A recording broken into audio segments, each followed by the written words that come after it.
Hi. I'm live. I'm very tired. Hello. Welcome on in, everybody. Hi, Zon. Welcome on in. I'll probably get a second wind as we get going here. But, I am not locked in. I feel like I need to turn this volume down slightly as well. Unless I just have my audio cranked. But that might also be the case. Hi. We're gonna get started very soon. I did not turn my Switch on. So, I should probably do that, huh? Also need to... wait a minute. One sec.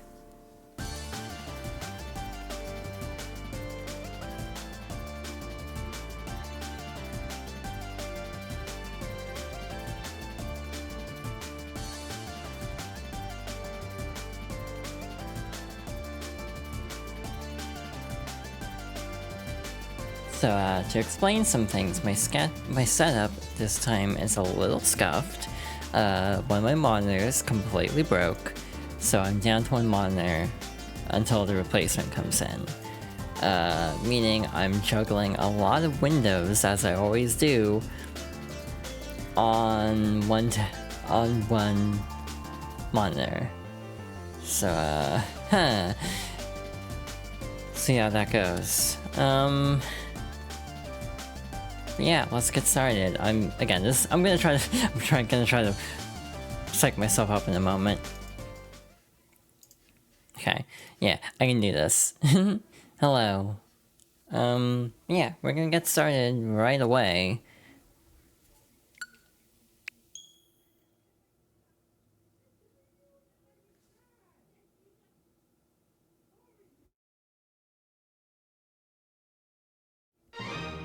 Alrighty then, we are starting Super Mario Galaxy today, another one of my favorite games. I'm very excited about this. Interesting. I am going to start a new file. Actually, wait a minute, did I do something wrong? This doesn't look right. Yeah. Anyway, just gonna kick off here with Mario file because the opening doesn't play for Luigi, so if we end up, regardless of who wins the poll I'm currently running, I am still going to have to play this opening bit as Mario.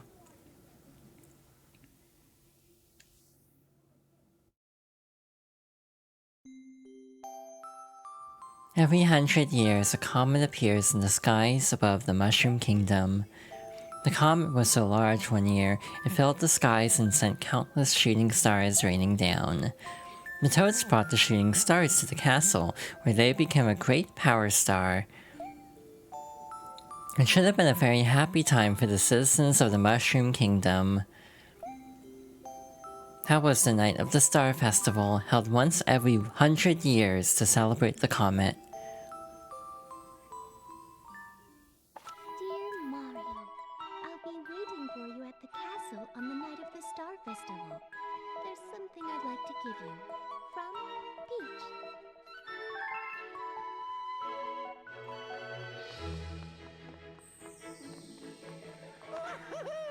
Alrighty then, so we are jumping straight into the game. This is the new version, by the way, if anyone was wondering. Picked it up mostly because I knew I was going to be streaming the game soon, and also because Galaxy 2 is a game I haven't played very often. So there was, I ran a poll, Luigi won, so we'll be switching over after the prologue, but I do want to go through this first and foremost. The cutscenes were actually scaled up a bit to be full screen instead of like letterboxed, so that's nice. They're still very low resolution, which makes me wonder like if it's like an encoding thing.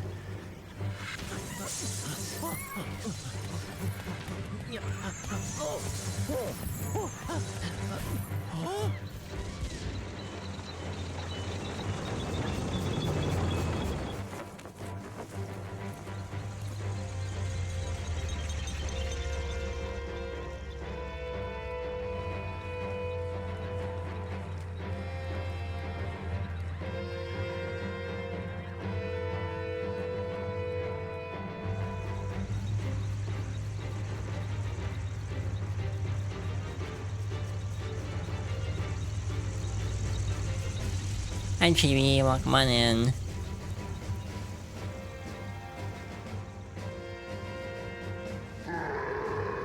Princess Peach, you're formally invited to the creation of my new galaxy. It's so weird going from Super Paper Mario to this, where Bowser's like back to being threatening and not just a goober. Wahahaha.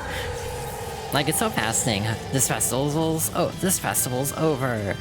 So yeah, it's very fascinating, the dichotomy of Bowser being either kind of a goofball side villain to like, you know, actually a main threat, kind of. And it's an interesting duality. Again, this game would have been the same year, actually, as Super Mario, or Super Paper Mario. So again, the dichotomy of Bowser portrayals in just the same year is rather stark. Yeah, we're just gonna run through this little opening bit and jump over to clear file.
So long, enjoy your flight. Again, it's weird how some things are voiced and other things are, like Peach's Slider's voice, even though it's admittedly very quiet.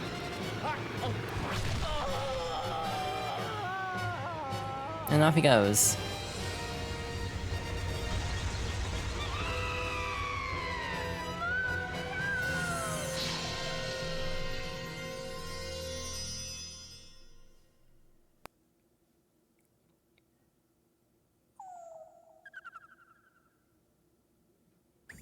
So, we're just gonna close the game now.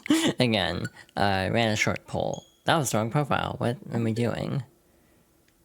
Wow, I'm not locked in today, apparently. Luigi.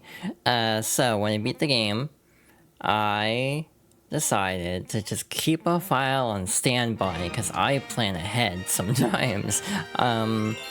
So because I planned ahead, this should be the right file.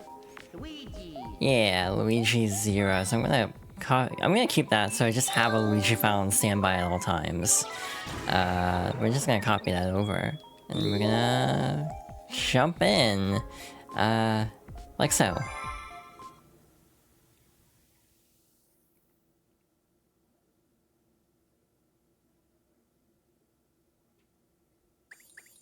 Alrighty then, for real this time, we are Luigi.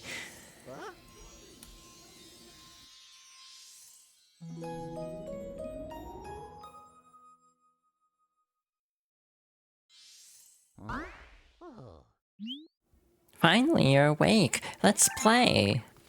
The UFO briefly appears in the last level. I actually forgot about that, to be honest. Anyway, come on, jump with B. So first order of business is to follow the Star Bunny.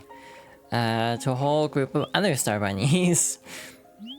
Let's play hide and seek. If you catch all of us, we'll tell you about where you are. Sounds like a good plan. And there they go. So, To point out some differences right away, Luigi has his classic physics. He is a little bit slippery, but is a little bit like, I think he's slightly faster and also jumps higher. He caught me. He might not actually run faster. I knew I should have hidden in the crater. So the funny thing is the bunnies all narc on each other. So they basically tell you where the others are hidden. So it's like, oh, I knew I should have hidden in the pipe. So they're very good at this. You caught me. I knew I should have hidden in the crater. Yeah, because we did the crater one already. Yeah, funny thing, when I first booted up this game, I definitely got motion sick. As someone who presumes that they have mild vertigo, this is not necessarily the easiest game to just casually jump into. It definitely kind of threw me for a loop at first. I kind of get used to it, admittedly, but it's still not the most pleasant experience sometimes. Alright, last Banui. I can't believe I let myself get caught. Alright, this one's different colored. Wow, you caught all of us. Maybe you really can help Mama. And here's the moment they're talking about. There's an obvious joke here. I'm not gonna make it. I'm gonna show restraint for once. Alright, what do you have to say? Sorry about bringing you here so suddenly. We should probably tell you where you are. There's a connection here to deep space from far from your lands. We call it the gateway to the starry sky. Alright. Mama's waiting up above. Please help her with whatever she asks. Alrighty, so let's go say hi to their mom, who is who kind of needs no introduction, I feel, at this point. It's weird seeing Luigi's overalls having that much detail to them. It's still weird. I've been watching you from here. This place is called the Gateway to the Starry Sky. My name is Rosalina. I watch over and protect the cosmos. To save your special one, you'll need the power to travel through space. Luma can give you this power. I will entrust you with his care.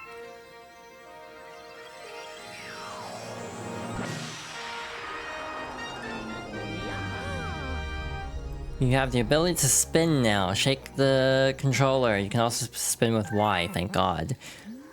Disaster has struck us, just as it has visited you. With Luma, I hope you can rescue the grand stars. May the stars shine down on you.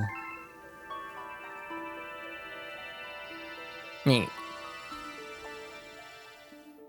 Alrighty then. We now have our main ability in the game, I'd say. Shake the controller, press Y to spin into things that look breakable. You can even spin enemies to stun them. So yeah, we can break these crystals and get on our merry way. Again, I'm using a Pro controller, by the way. I'm not using Joy-Cons. So this will be fun and not problematic at all. Hi there, good to see you. I have some bad news though. See, I had a launch star all ready for you, but a meteor smashed it up. You can't leave without it, so find all the star chips to fix it. Oh, and be sure not to fall in the black hole. I mean, that's generally good advice. Where are all those star chips? Alrighty then, so... because Luigi has worse traction, I'm definitely going to be eating dirt a lot in this playthrough, I feel. I consider myself pretty decent at Mario Galaxy. I am not entirely confident in the Luigi playthrough specifically. It's actually a game I've almost considered suggesting a race for, but the only problem with racing this game is it's kinda long. So that is my one concern with that. Where the hell is the last one? Am I just really misremembering? 80% shouldn't be too long? True. Oh, it was behind here all along. Oopsie. Again, it's genuinely weird having the grass look this detailed, but again, they did redo all the texture work. A lot of it's has a lot more fine detail, which is kinda nice, but again. Hello. Get me out of here! One of those enemies should have the key. You can shake the controller, press Y to spin them around and make them dizzy. Once they're stunned, just run into them. Make them dizzy, you say? Again, I swear I can be normal. You can set a timer and see who has the most stars instead of playing to completion. True! I don't think that would... Yeah, like maybe 3 hours for me, my limit. I've kind of thought about that with Sunshine too, but Sunshine's a whole different beast. Thanks, would you mind rescuing my buddy in that base up there? I'll transform into a sling star. Just jump into me after I transform. Cool. Moving right along, we have this little plant, these little... Wow, okay. So, a weird quirk is sometimes when you're holding a direction and land somewhere, the... character you're playing will start just running in a circle. Which is a problem not exclusive to like 3D All-Stars onward. This is a problem I've had in the original and other people have as well.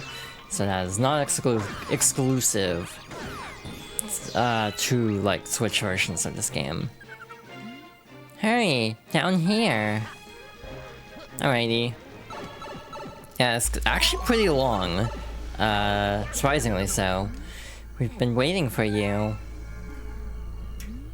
That's a Grand Star. We have to save it. They're using the Grand Star to power that awful machine. It looks like it's making something. We have to do something before the Grand Star's power is drained. Quick, find a way to stop that terrible machine. Alright, turning off the panels so they're all blue. But yeah, like 64 any percent is not that bad. Especially if you 16-star it. Sunshine? I wonder about Sunshine. Turn off the flip switches on the floor to shut down this machine. Yeah, I think Sunshine's the big question mark for me of like, how long could Sunshine take for a race? Because I genuinely don't have a good answer to that question. As much as I love Sunshine, I almost always play it 100% to the point where I actually don't have a good judge of how long that would take. Because I'm one of those people who just always 100% Sunshine for some ungodly reason, even though it, you know, against my better judgment, I probably shouldn't. Anyway, we got our first star, and it's the Grand Star at that. These are used to unlock new biomes in the place we're going to next. I almost was like, oh, this place. It's like, wait a minute. We haven't seen it yet. You think everyone has one of those games to replay and do everything? Yeah, that's true. Also, hi, welcome on in. I hope everyone's doing well. Yeah, Spyro, Kazan, that tracks. I need to get better at Spyro for reasons. Anyway, first Grand Star collected. And we got a little power to the observatory. Yours is Squeak Squad. That's a very short game at least, so 100% isn't that bad. Even with a migraine, I 100% in 3 hours last, like, a few streams ago. So yeah, it's not that bad. Got a star, Grand Star Rescue, Gateway Galaxy. I don't think I should read all this out. High score update, you increase your starbit count. You've discovered a new galaxy. You 100% and I do any percent. The beacon is lit again. It shines weakly, maybe only as bright as a class 6 star, but at least the poor Lumas will survive now. Oh, thank you for saving the Grand Star. These star people are my family. They mean so much to me. Welcome to the Comet Observatory. It's my home, and also home to the Lumas.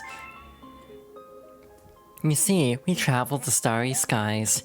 We pass by this area once every 100 years, but we suddenly stopped in front of this planet. A strange force had latched on to our ship, pulling away starbits and our power source, power stars. Our ship had lost power, so it entered a deep hibernation state in which it could not move. Those who took your special one picked up the power stars and discovered the power to cross the universe. Please, I have a request. This observatory uses star power to project images of the galaxies that are scattered across space, and there is a chance we can use our few remaining stars to look for other power stars. These round rooms are called domes. We observe galaxies from domes, such as these, but the only one that is working now, powered by the star power you restored, is this one, the terrace. Please go to the terrace and try to recover the power stars from the galaxies you can see from there. If we do that, we'll be able to restore the Common Observatory's ability to fly like a starship. Then perhaps we can pursue the thieves who ran off with the power stars. Hell yeah. One interesting change in the more recent Switch version is the game autosaves instead of like prompting you to save every time. Welcome, this dome acts as an eye of the observatory. From here, we can gaze upon distant galaxies. Once this Luma transforms into a pulse star, he will guide you to those faraway galaxies. Simply point your cursor at the pulse star and press A. If you lose sight of the cursor, you can reset it with R. If you're playing in handheld mode, you can just tap the pulse star directly on the screen. So this is the fun part of the Switch version. The motion controls. Anyway.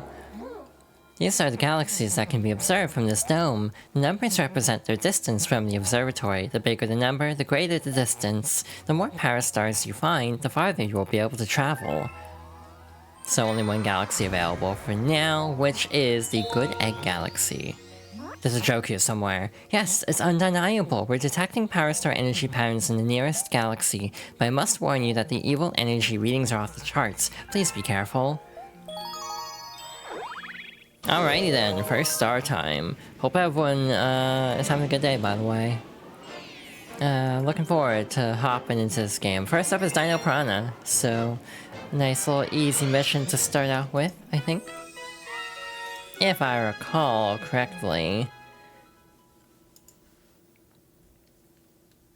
My day is something, and I don't want to elaborate, if I'm being perfectly honest. But, it feels nice to be playing Mario Galaxy, to be honest. But yeah, I hope, this playthrough goes relatively smoothly. I'm kind of worried about a few things, because, having just played the game twice through, there's definitely parts I struggled with more than I remembered. Anyway, hi. We just warped over here. To pick up star bits, scattered around the galaxies, touch them with your cursor. In handheld mode, you can also collect them by tapping directly on the screen. Collect 50 to get a 1-up, and it really wouldn't hurt to store some up. Now point the controller at the screen and collect as many star bits as you can. Grab the star bits with your cursor, Luigi. God, I remember being, like, in the hype period of this game in, like, 2006 on, like, dial-up internet. I'm not kidding. Looking up every, like, scrap of information on this game I could possibly find. I was so normal as a kid. Because, like, it was shown off at, like, E3 and, you know, Space World and stuff like that. So I was just constantly trying to find more info on this game.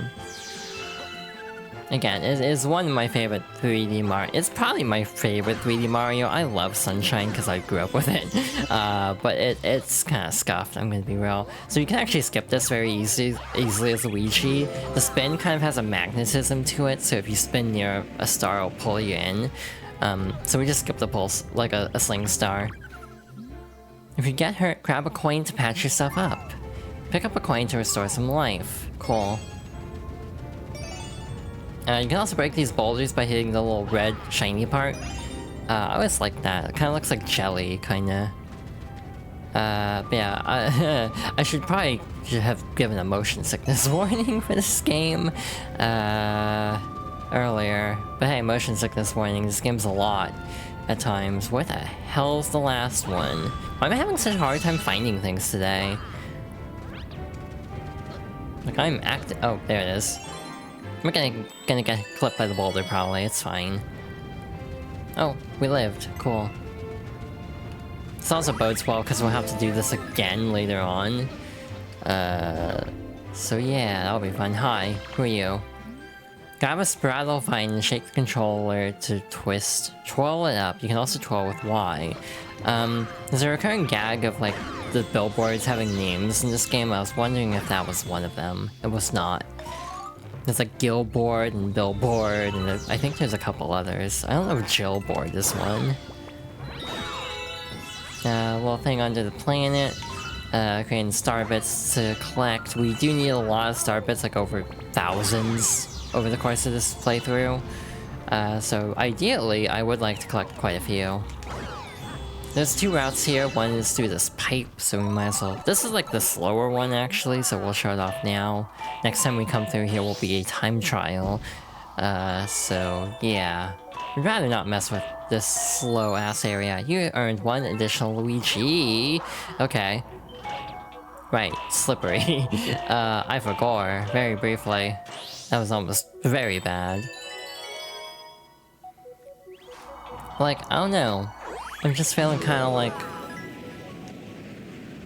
Wait, okay, that does take us where we need to go. Yeah, that is way slower. We got these little enemies that have a ton of star bits, so that's nice. Also one thing worth noting, oh hi. Watch out, after you spin once, you have to wait until your Luma comes back before you can spin again. So you can see the Luma pop up really briefly. That's to basically indicate you can spin again. A nice little diegetic timer of sorts. But with that, we actually should be on the boss, right? We immediately get thrown into a boss fight, which I guess isn't unusual, because, you know, King Babam, Petey Piranha... Petey Piranha was mission 2, though, actually. Though you can do that mission first, if you so please. Anyway, the titular Dino Piranha. Just crack an egg open, real quick.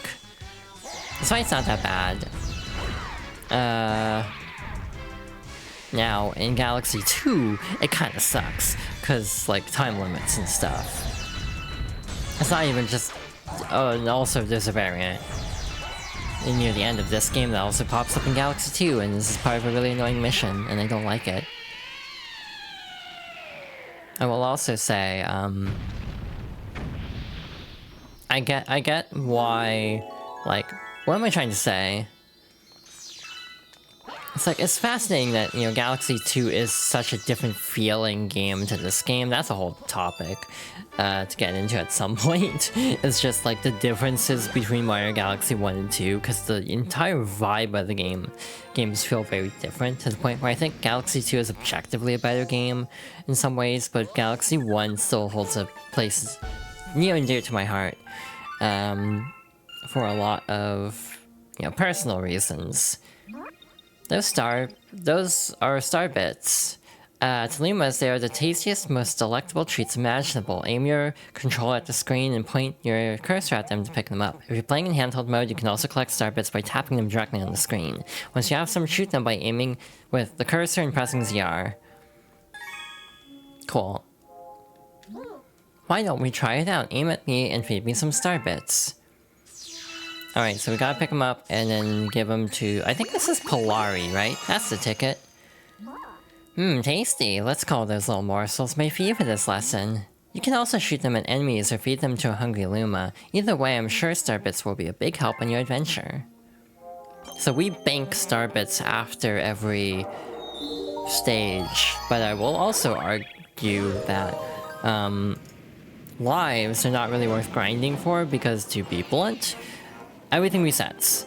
A snack of cosmic proportion. So like when you turn off the game, oh hey, there go all your lives. So we're not gonna stockpile that much. The only times I would consider stockpiling lives would be like if I was doing the perfect run, which I'm not, because this is Galaxy 1. So I'm spared a little bit at least. I've thought about making Galaxy 2 a sub-goal, or like a donation goal. Because, truth be told, as much as I do enjoy Galaxy 2, I don't know if I want to go through that game without any kind of incentive. That game is hard. That game is way harder than this one, in my opinion. Not even just because of the perfect run, like a lot of the last stages in that game are pretty rough. Even some of the early ones are pretty rough, like some of the special missions are annoying as hell. So yeah, that's definitely kind of a donation goal kind of game. As much as I am kind of wanting to play through the game again, it's like not my idea of a great time, if that makes sense. I've got a hungry friend up ahead. You don't mind sharing your snacks, do you? Head forward using the Pulse Star and Launch Star. If you're in handheld mode, you can just tap the Polestar and Launch Star directly? Wait, you can tap the Launch Star? What? I don't feel like it works that way.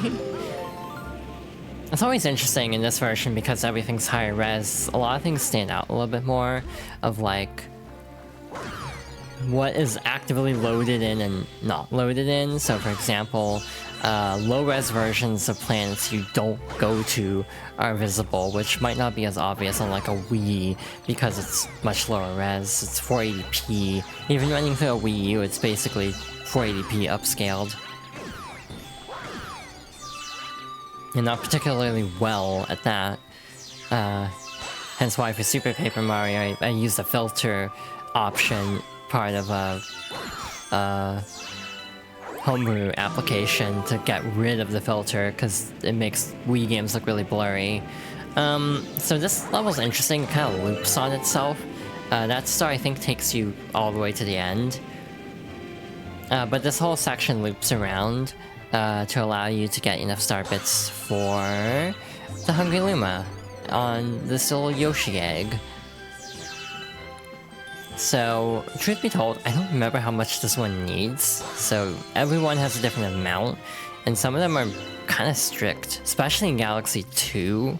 In some cases, they actually want coins in Galaxy 2, which can also be a pain in the ass, because you have to actually pick them up instead of just pointing a cursor at them. Anyway, hi. Hey you, yeah you, got any tasty star bits? If you feed me a bunch of star bits, I'll burst with snacky happiness and then transform. I'm famished. I need 100 star bits to curb the hunger pangs. So hungry. More. Like the KDA song, I had to get one in. I have not been talking about K-pop nearly as much lately. That's it, I'm stuffed. Here we go. Transform! Type fixation is still there, I just have less reason to talk about it, basically. A new planet was born. So the cycle of life is that the Lumas will turn into, like, stars. Or planets in some cases, so, all I know about the Mario movie in terms of the Luma and that is that it's very interesting, and I don't know how to elaborate on it. I haven't actually seen the Mario movie, still. I guess I probably should. I have my reasons for not wanting to watch it, to be honest. I haven't even seen the third Sonic movie, to be honest. I hear that one's actually pretty alright. And I am curious about Sonic 4 for a few reasons, but I just unfortunately I'm bad at actually watching things, I've discovered. Like, I kind of tune out a lot in movies, and not even because I'm, like, not enjoying them, but just because I have bad focus issues. So, like, I tried watching a movie with friends recently, and I kind of zoned out during a couple parts of it, but it was enough. I saw enough of it to understand the basic premise of it, and, like, get all the context and everything. But there are definitely cases of, like, me just zoning out and not actually picking up on what the movie's trying to say. The biggest issue I have is dubs, or like subtitled works, because then I have to pay attention, because yeah, no, I can't just go off audio. I have to actually read everything that's being said.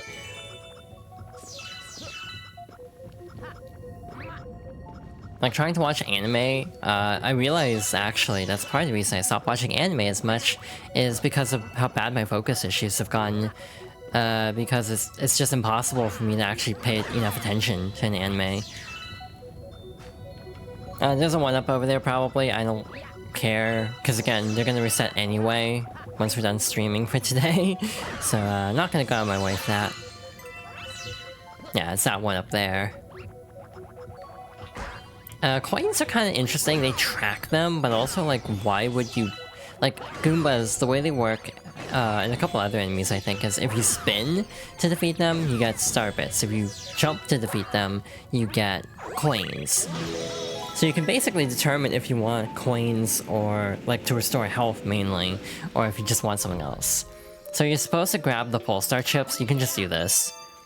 You can do this as Mario, too, it's not, like, a Luigi-specific thing. It's like, you can just make that long jump, no problem. It's like, I don't understand why that's the case, but it is.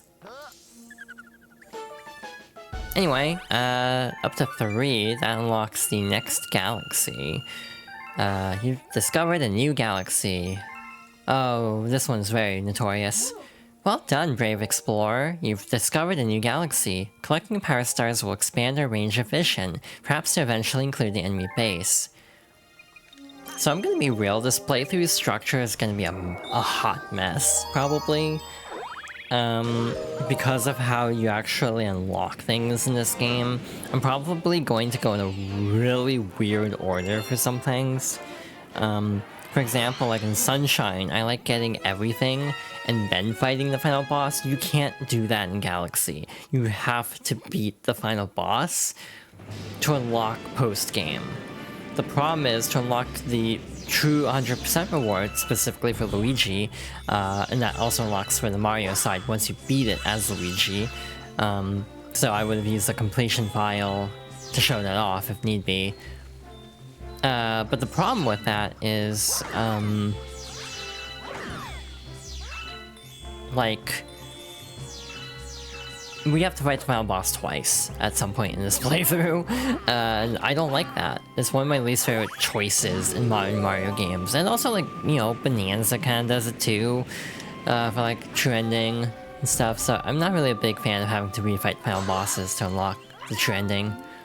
Whoa, you saved me! Thanks, Luigi! In return, I'll tell you a secret about this place. Apparently, those spiky things just hate coconuts. Shake the controller, press Y to smack them with coconuts. So I'm gonna say this now so I don't forget. There's an Easter egg in this game where if you get 9999 star bits, you will have the coconuts turn into melons, if I'm not mistaken. Galaxy 2 changes it, so I think it's 999 coins, because 9999 star bits does something else in Galaxy 2. And that's also something that changed in the Switch 2 version, from what I gather. I haven't finished the Switch 2 version of Galaxy 2 myself, so I can't vouch for this, but apparently this, like, the way it works is you have to collect 9999 star bits on a file, and that permanently unlocks it for that profile, basically. That's what I've read, at least. I can't vouch for that, because I haven't done it. And I also would have to do a second playthrough of Galaxy 2 to verify that. You transformed into Rainbow Luigi, you're invincible. So with the power of Gay, in this game, we can now...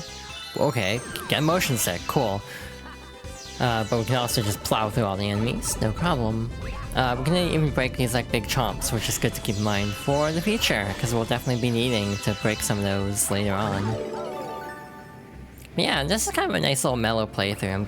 I'm glad Galaxy lined up the way it did, because I kind of needed just a vibe game. To be honest. Bullet Bill's automatically home, there's no like variation like a red Bullet Bill like in some games. It's just they're all homing. So that's kind of interesting. But also, this should take us to the boss, right? So yeah, nope, we're not there yet. Got that little UFO, little looking platform up there, but also some airships. The funny part is, with any game that has a cursor, is you can tell how bad I stim. Hi. Your attacks will reach those mean-looking aliens, but here's a great idea. What if we tried to bounce something back at them? So yeah, for example, the amount of cursor movement is mostly just because I'm like bobbing my leg a lot, so it's causing the cursor to like vibrate uncontrollably. Like, I just kind of stim a lot. Like, this is me trying not to move my leg. Like, it's significantly more still. But that's just kind of me, and again, you can see just how bad my stimming can get. Okay. Cool. This should take us to the boss. I'm kind of skimming star bits, to be honest. I'm not being overly careful. Anyway, this is another tutorial. Hi. Be careful, there's big danger up ahead. If things get really bad, shoot a star bit at one of those lights on the ground. Then a coin will pop out. Grab it to replenish some of your life. So that's a very helpful tip. It also goes for these little like green plants on certain planets near bosses. You might have noticed that in like the Dino Piranha fight, maybe. I don't actually know if I passed by one. This is King Caliente. Again, this is always a fun thing because this was a very early fight shown off in the early demos of the game. A lot of things did change, admittedly, so a lot of things do not reflect in the final version from the original showcases. But this is a case of a boss being relatively retained. Nice showcase for the Wii emote. I got overzealous. So there should be 3 volleys this time. And we're done. Nice. I always like the look of this plant, the way that the heat's like shimmering on it. This is dumb. Yeah. We had enough health that we were fine, but that was definitely a risk. It's all swirly. It's very like... I was gonna say mesmerizing. I'm like, is that the word I want to use? I like water textures in games. I like liquid movement in games just because I think it's fascinating being able to animate. Like fluid sims in games are just always really fascinating to me. Anyway, next up is the Honey Hive Galaxy, a very notorious one, I would say. B. Luigi takes flight. So, we get a new power up here if the name didn't give it away. Our goal is to make it to the Bee Queen. The Bean for short, I guess. But this mission's mildly notorious for reasons. Right at the start, you can turn around and find a big M in the sky. There's also a 1-up, but again, I don't care that much. Anyway, hi. Welcome to the Honey Hive Kingdom. Our queen rules this land. Very helpful. There's also like a dithering pattern almost in the sky. It's really weird, and it stands out in this level more than the others. New bees must greet Her Highness, the Queen Bee. I need to actually boot up like the Wii version, like with the filtering turned off, like through Homebrew, and see if the pattern in the sky is that visible there. I doubt it would be, just because it's still very low res. So that gives us the bee mushroom. This isn't the way to the castle, you know. Those green and blue duds are kind of nerdy. What the hell? How rude. But this game is also a big deal from the perspective of this is the first time Luigi is actually playable in a 3D Mario game. At least, I think, because like... Well, if we're being technical, it would be Super Mario 64 DS, I guess. But like... Basically what I mean is... Super Mario 64 had the whole, like, fountain statue that was like, oh my god, L is real. That whole thing. And then Sunshine did not have any other playable characters besides Mario. And then, so Luigi actually being unlockable in this game is a very cool Easter egg. Again, it just creates the problem of completion kind of sucking, because you have to beat the game twice. If you want to, like, 100% it. Alright, B. That is correct. Actually, do I even need it? Can I just cheese this? Cool. Again, there's some fun stuff you can do as Luigi that you can't really do as Mario. This hole leads to the Queen's Castle. See that? It's our castle. What a castle! It just looks like a big-ass plateau. But also, the game does expect you to know what you're doing. You transformed into Bee Luigi. Hold B to buzz around. The castle's past this wall, it's true. Bees never lie. Well, that's good to know. But there's like a specific race missions where they increase the difficulty for Luigi specifically because they kind of assume you know what you're doing. Full disclosure, I will probably botch the races a few times just because, yeah, I know, they actually are legitimately kind of difficult.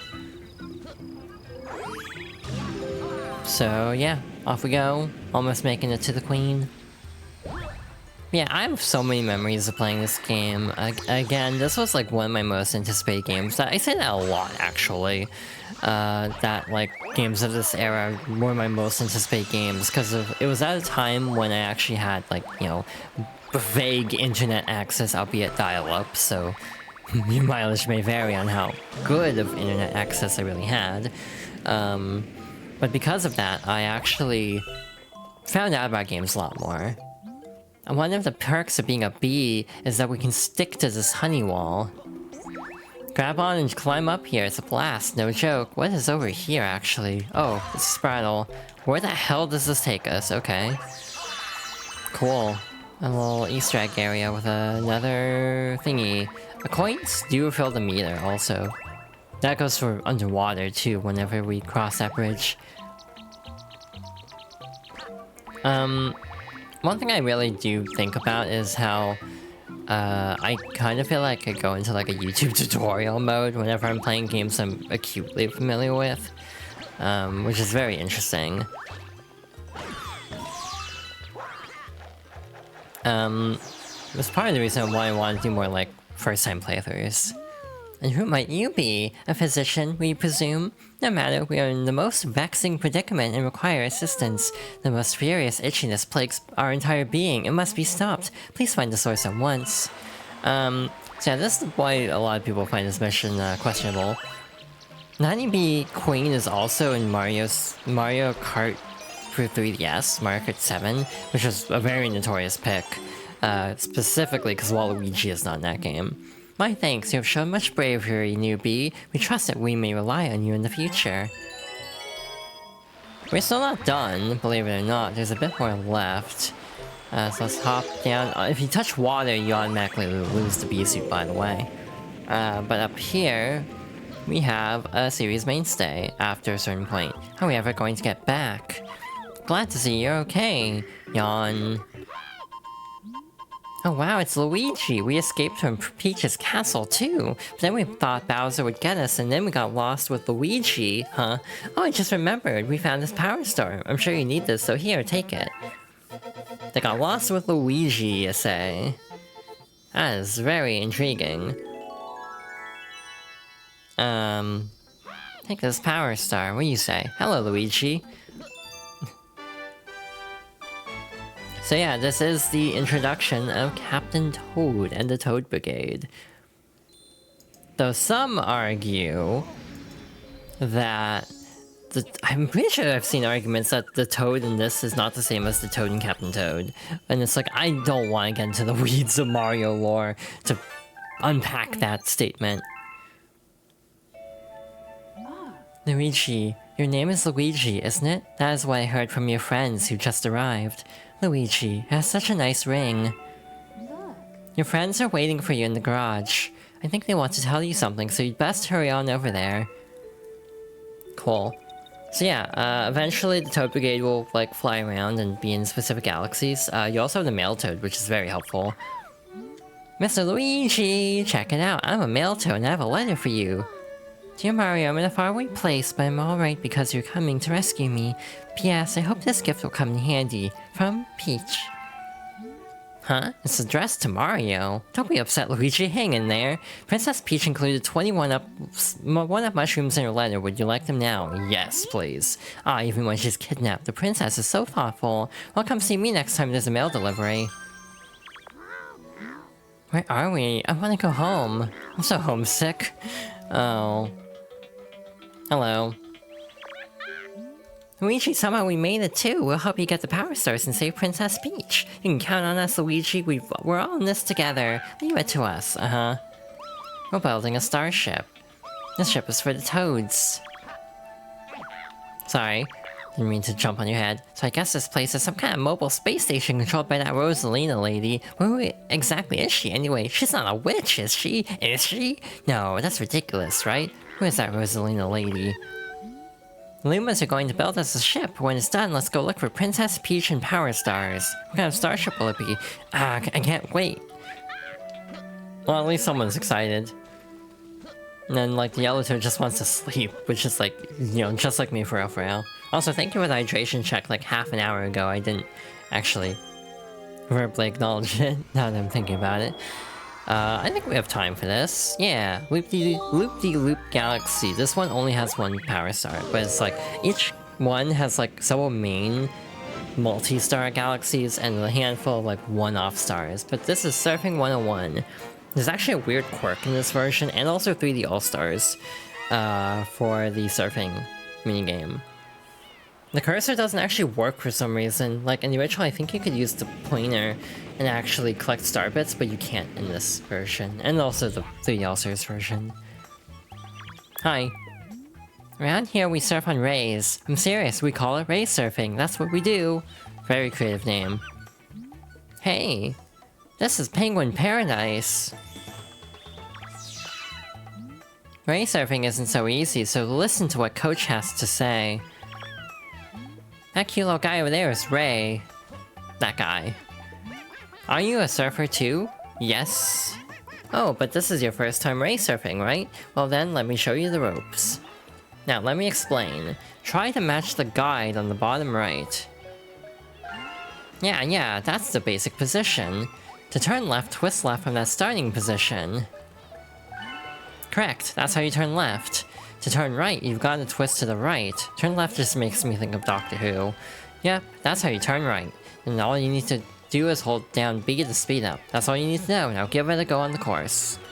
By the way, A and B do the same thing in this game, and X and Y do the same thing in this game. And also shaking the controller. But yeah, you can't use the pointer while ray surfing this version and 3D All-Stars. I feel like that's an oversight, but then they didn't fix it in the new version, so I don't know. Realistically, you probably, because you're having to like twist the controller and everything, I wouldn't recommend trying to pick up star bits with the pointer. Like, you'll probably fall off. That's just me. I'm not like the most dexterous, so I don't know how hard it would be to like move the pointer around and also still steer. It also makes me wonder if in handheld mode it still works. If that's like where the oversight comes in. And also I need to actually check the Wii version to see if I'm remembering right that you can actually use it. It's not like a two-player mode thing. Which, by the way, this game does have two-player. One person is just a cursor. In Super Mario Galaxy, they get upgraded to controlling a special Luma that can like do a spin attack on enemies. So player 2 gets a lot more to do, but it's still very much like a hand another controller to someone to have them help participate, but also you're not playing a dedicated second character. 101.48, congratulations, you deserve a gold medal, hell yeah. And of course the gold medal in question is a power star. Nice, nice, nice. Actually... Oh, you just say the same thing, cool. But yeah, we're done with that. Piece of cake. But yeah, I feel like I am too good at this game sometimes, not to like toot my own horn or anything. But like, the stuff that people like really struggle with, I kind of get through no problem, and it makes me feel kind of bad sometimes. Galaxy complete. So it will say Galaxy complete if you have gotten everything. So there will be cases where we can't get everything on a first go. And again, there is an actual post-game of sorts, because you have to beat the final boss once to unlock a bunch of other missions. So yeah, we're gonna be here for a while. Alright, trouble on the tower. I see, a Wiggler. Alright, something just despawned, something just popped out of existence. Thanks, Draw Distance. Again, there's a lot of things that just upscaling this game kind of shows cracks, unfortunately, by the nature of, that rock just fell from the sky, it was scary. These are ground poundable. Wow, that was a weird way to get our first death, huh? Just getting clipped by a random boulder. Good start. It's not like we're hard up for lives, we're fine. But yeah, that was a very awkward way to get our first death in this playthrough. Hey, maybe that's just getting the bad luck out of the way early. Break this, and this makes a little vine pop up. But, actually, ads are about to start very soon. So I actually am going to pause the game. It's really hard to stand still as Luigi. We're gonna pause the game, and we will continue momentarily. Alrighty, we should be back from ads now. So sorry, Asphalt. We're gonna pause your theme for now and hop back to the game. I think that's Asphalt's theme at least. If not, that'll be awkward. Alrighty, back to it. You know, I just noticed I forgot to change the going live notification. Oops. That's awkward. Also, this version has amiibo support. You can scan amiibo to get a live shroom or a 1-up mushroom and a pinch. And there's also like an assist mode where basically instead of like dying from falling in the pit, you just take a hit of damage. You're cute from Pop. You're here for cute Pops hours. May you offer a pat in these trying times. Sure, I can. I won't say no to head pats, and I will not elaborate further. But hi, welcome on in. Hope you're doing well. We are making our way through here, making our way downtown. Currently working on the B Galaxy. Yeah. Just gonna make our way through here. We're gonna have to remember this route for another star later on, because I always forget how to get up here, truth be told. There we go. Hit the switch. And we're ready to move on. Oh my god, I almost fell again. Aw, that's great. I caught part of it, at least, so that was nice. Anyway, who are you? Yep, it's me, the famous skill board. If you want to climb this wall, you'd better listen up. When you stick to the wall after a jump, press B to do a wall jump. You use a string of wall jumps to reach really high areas. Press B when you touch a wall. I probably don't need to show that, but again, just to show I'm not making up the whole guild board thing. Yeah, there's a lot of movies I need to actually watch. I finally saw K-pop Demon Hunters after like 3,000 years. I had a good time with it. It was, yeah, a very fun movie. Also very emotional, but fun. I've been hyperfixating on the song Golden for the past, like, 2 days. So if that says anything about my current headspace. You know, I realized this is one of the first... Oh, hi Peter, welcome on in. Thank you for the hugs. I can use them. And I will not elaborate this time. But, what was I gonna say? I realized this is the first time I'm using this overlay with a game that actually is full 16:9. Because Wii games kind of cut off a little bit. So, like, Wii games have a little bit of, like, sidebars. They're not quite 16:9, even when stretched out. So, like... My ears and tails definitely are covering up a little bit of the screen. But I think it's fine. There's no pertinent information there. This isn't like an RPG with a ton of HUD elements or anything. If I ever play Rebirth, which, a cranky part of me is actually considering streaming Rebirth at some point, but also that's like a 120-hour game. I don't think I should stream Rebirth. I think I'd be making a mistake, but I also just want to capture my raw reactions to it. Those man's bugs have taken over our observation deck. Ooh, they make me so mad. Yeah, I made the layout slightly, so the game is slightly bigger. It's still just shy of 16:9. It's not like or like 1600 by 900 or 900p for short. Sometimes you forget how pretty my model is. Oh, thank you. I appreciate it. I think my hair is covering it yeah, I don't think my hair is covering it. It's fine. I also need to be more cognizant of my posture as a result. I should probably move my mic back a little bit so I don't have to, like, crane as much. There we go. I'm covering up less now. But yeah, I think it's acceptable.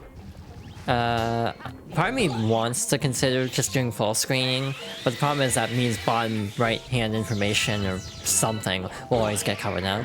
So I just like not covering up more than I have to. That sounds really weird out of context. Like, I probably could have phrased that better in hindsight. But yeah, thank you for the compliments. Yeah, I like this model. I'm thinking about upgrading, like, changing some things about it, though. But the problem is I don't know what I want to change about it. That's the conundrum. Like, oh, a Hungry Luma has appeared, so these can actually appear in the observatory itself. We'll tackle that in a moment. For now, we're gonna open up this little box. But also, I think we want to do the Honey Hive Galaxy. We have a large block of time, so I think it behooves us to do the other missions first. Anyway, what is next? Big Bad Bugaboom. Cool. This mission sure exists. Honestly, kind of an annoying enemy to fight, from what I remember. Just because of, like, hitbox weirdness. I keep forgetting there's, like, a whole slew of star bits over here that are just freebies. Anyway, hi. Ah, the whole Mandibug clan is infested our kingdom. Ow, I almost died the exact same way as the previous time. Again, what a way to have our first death in this game. So nice little throwback. We have these little nozzles that look like flood. For gameplay utility purposes, they are designed to launch us a bubble. But again, as we proved last time, we kind of don't need to do that as Luigi. I don't even know if we'd have to do that as Mario, to be honest, but... The neighbors are causing trouble again. We would be most grateful for your assistance. And they actually cover up the stump this time, that's interesting. This is a short level if you actually don't, you know... actually do the intended thing of going up the path with the flood nozzle.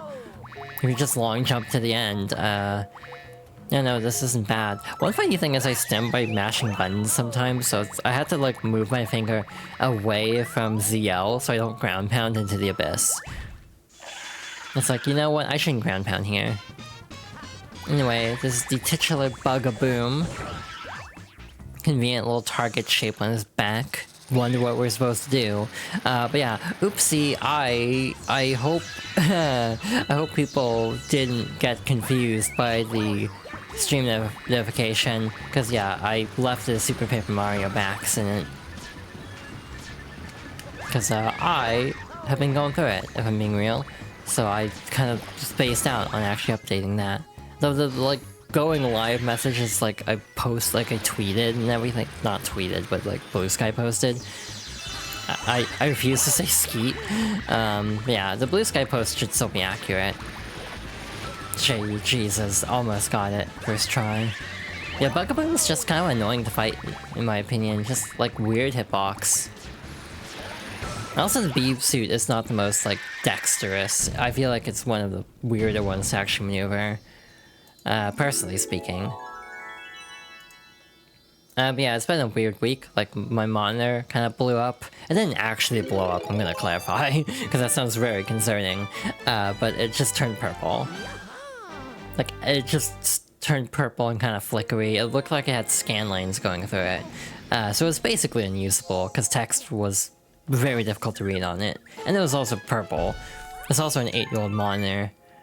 The first Mario game you 100%ed, hell yeah. Also, welcome on in. It's a good one. We have discovered an enemy base in the region. We can only hope that they are not misusing the power of that poor Grand Star. So, there are 2 objectives in this game. 1, collect Grand Stars. You need all but 1, I think. 2, collect like 60 regulars, well 60 stars total. So yeah, you have a couple of different objectives you have to meet. It's a little bit less free flow as 64, as you do need specific stars to progress. But it is also less restrictive than Sunshine, being like, you need these exact stars.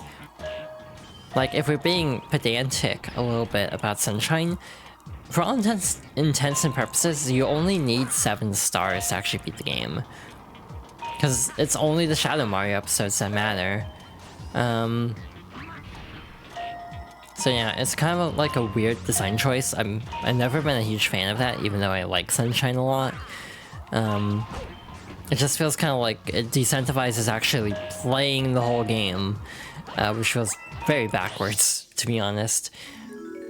If you can just get everything just by beating the main levels, and then everything else is just completion.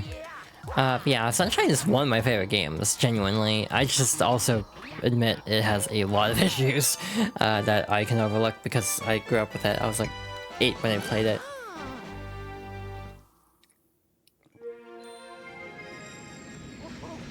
Thank you for the hydration check. Ironically, I just took a sip of tea at that very moment, so it's very good timing, actually.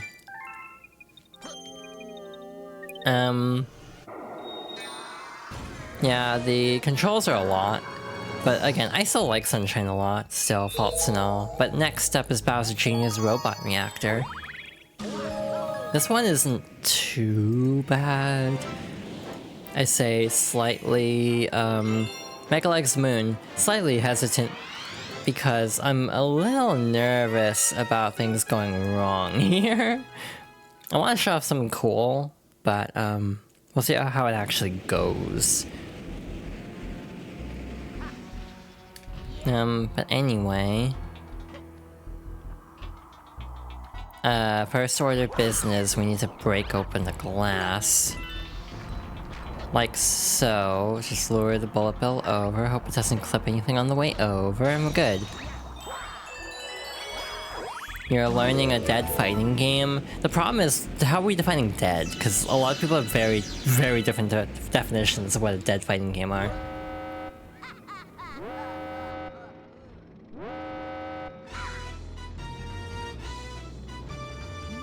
Ah, you made it, but I won't even need my dad's help to take care of you.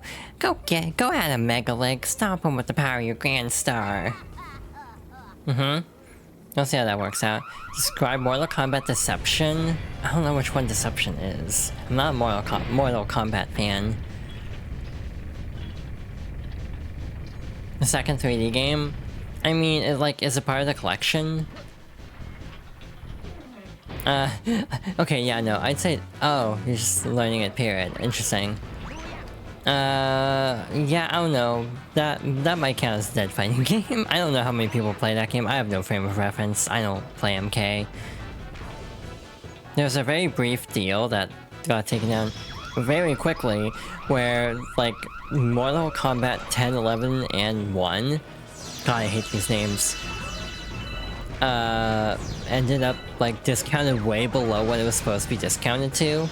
And it's like... Yeah, if I played Mortal Kombat, that would have been a great deal, but the problem is I don't play Mortal Kombat, so...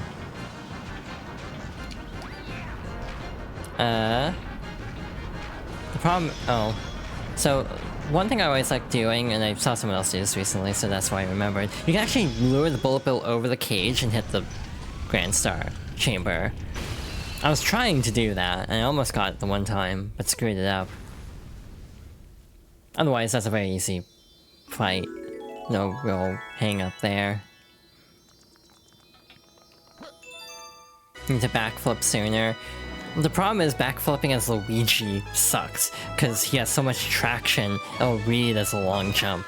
So that's why I just kind of gave up on it. It's easier as Mario in my opinion, because he's less slidey. But that takes care of the first dome for now. We will have to go back there later on. There's a few stars there that we'll have to tackle. We should actually get access to a few cool things very shortly. The other thing is, I actually don't know how long this playthrough is going to take.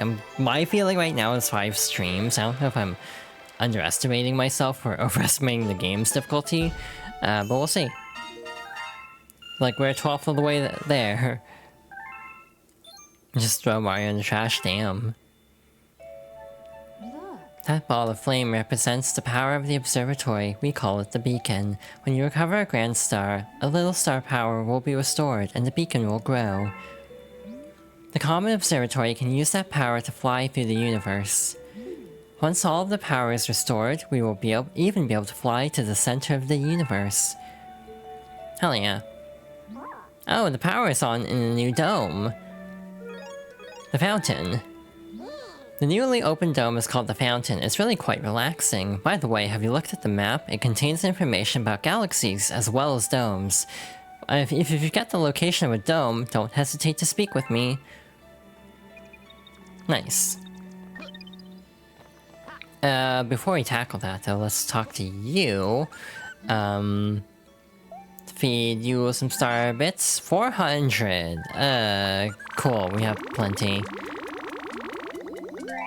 Again, it's more Galaxy 2 where this is a problem, I think. My typical rule is if I read dialogue once, I don't keep reading it out. So, the sweet galaxy has appeared. So yeah, I'm probably not gonna read out the Hungry Roomba dialogue every time, but I will acknowledge the amount of star bits. Rocky Road. This level's fun. It's very short though. That's why it's hard to gauge how long this playthrough is gonna take, because like on one hand, some of these levels are really short, others are like decently long. And I also am like, I think okay enough at the game that in theory I can get through it pretty quickly, but I also just ate it entirely in Honey Hive from just an enemy bounce going wrong, or enemy knockback going wrong. So hey, I shouldn't be overconfident. I need to actually not overestimate myself either. But yeah, I think my estimate is 5 streams.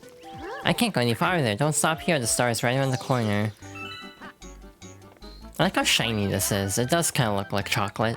Like, the texturing is very nice. This level in the Kaizo hack. I forgot there was a Kaizo hack. Yeah, I don't really play ROM hacks that often, I'm realizing. Just not for me, kinda. I played Kaizo, or OG Kaizo back in the day. It was a gender ago. I've genuinely thought about beating Kaizo again. Believe it or not. Hello, you got a power star, good for you. This actually looks very tasty. I love mint chocolate. Hey, we're going back now. Very good to know. Thank you, Captain Toad. It actually looks like just a regular red toad, and in the background, like, I don't think that's actually Captain Toad. Like, he doesn't have, like, the searchlight thing. But again, there's a whole thing where it's like, is this Toad the same as the Captain Toad in Captain Toad? And it's like, we're approaching a level of, like, analyzing this franchise that I will humor, because I enjoy humoring things like this. But also don't have the brain power to go over myself, basically. You know, the whole question of how many mainline Mario games are there. What counts as a mainline Super Mario game. Like, I find the topic fascinating. I also don't have the brain power to actually logic things out myself, because I'm not that motivated. But anyway, we have 2 things open. First up is the Space Chunk Galaxy. Second thing is Rolling Green. We'll save Rolling Green for later.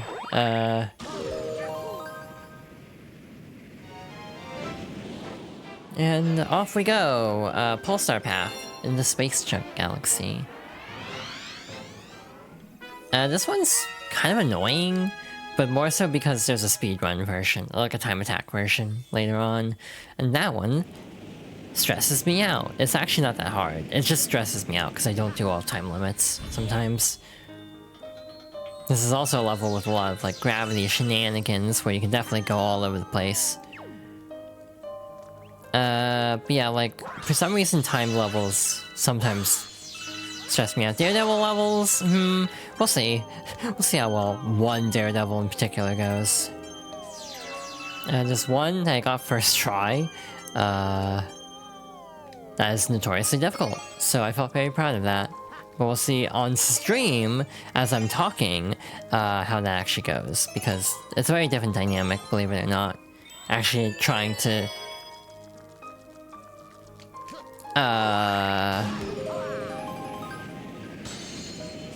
keep up commentary while also playing the game.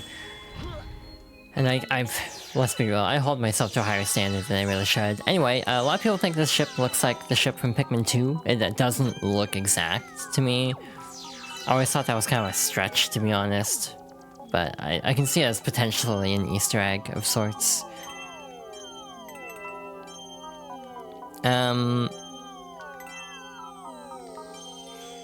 Alrighty.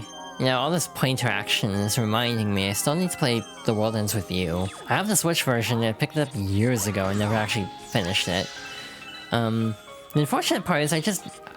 Oh god, it's such a slow start for me because the main character, I don't vibe with him. I know he gets better, but I don't necessarily vibe with him at the start of the game.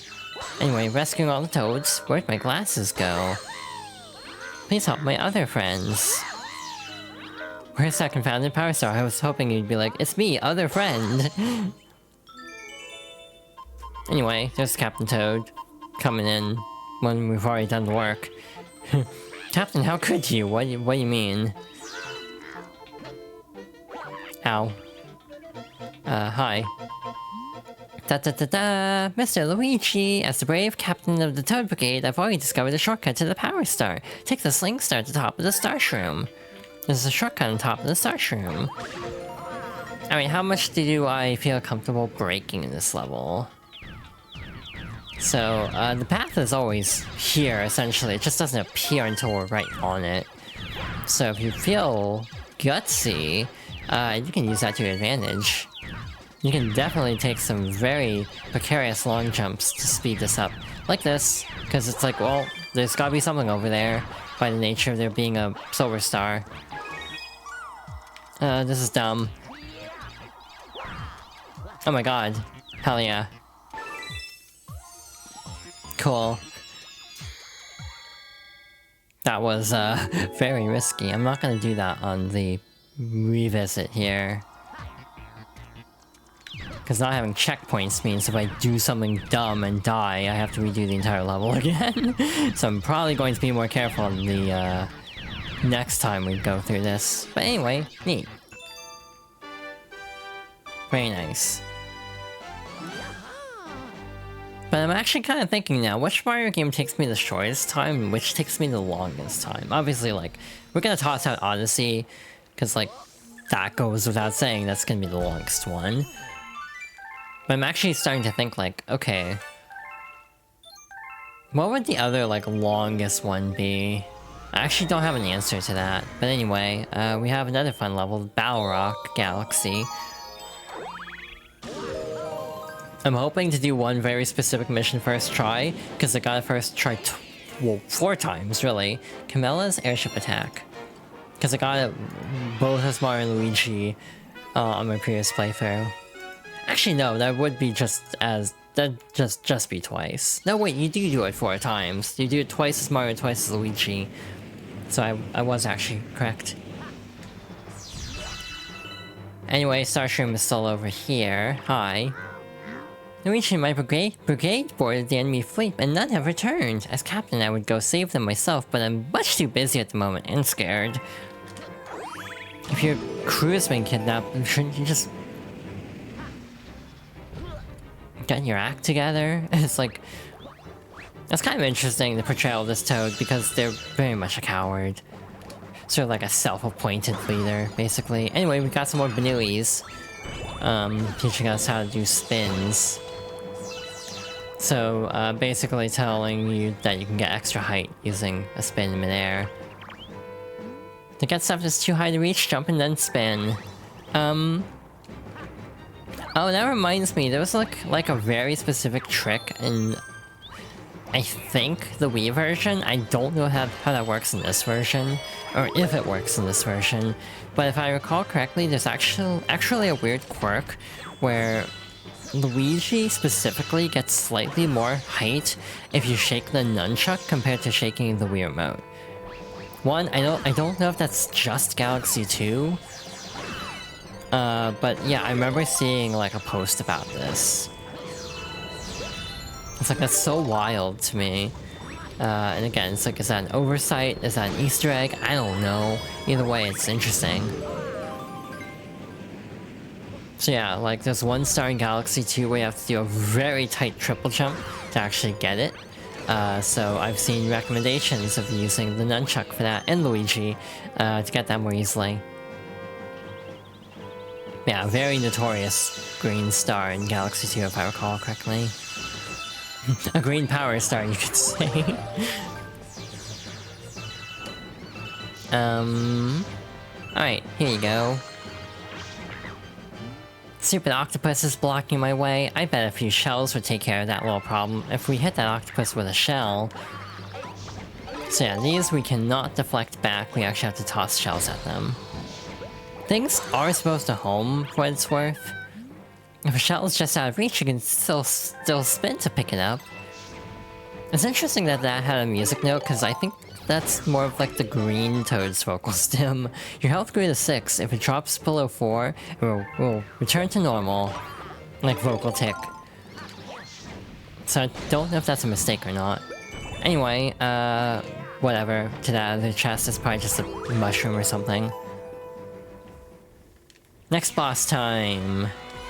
This has 2 bosses actually, now that I think about it. This is Camilla. Not to be confused with the Fire Emblem character. She has 2 attacks, launching fireballs and launching a shell. We can take the shell and chuck it back at her in theory, unless you whiff like I did. Kind of a tedious fight more than anything, just because you have a lot of waiting around for a shell. I feel like there's another fight where Koopas just naturally walk out more. I think it's a Bowser Jr. fight, where Koopas are actually just milling about, so it's way faster getting a shell. I also just noticed my star bit count, and I'm like, god damn it. But luckily that's an easy fix. Not that it needs to be, like, fixed per se, but if you know, you know. There we go. Piece of cake.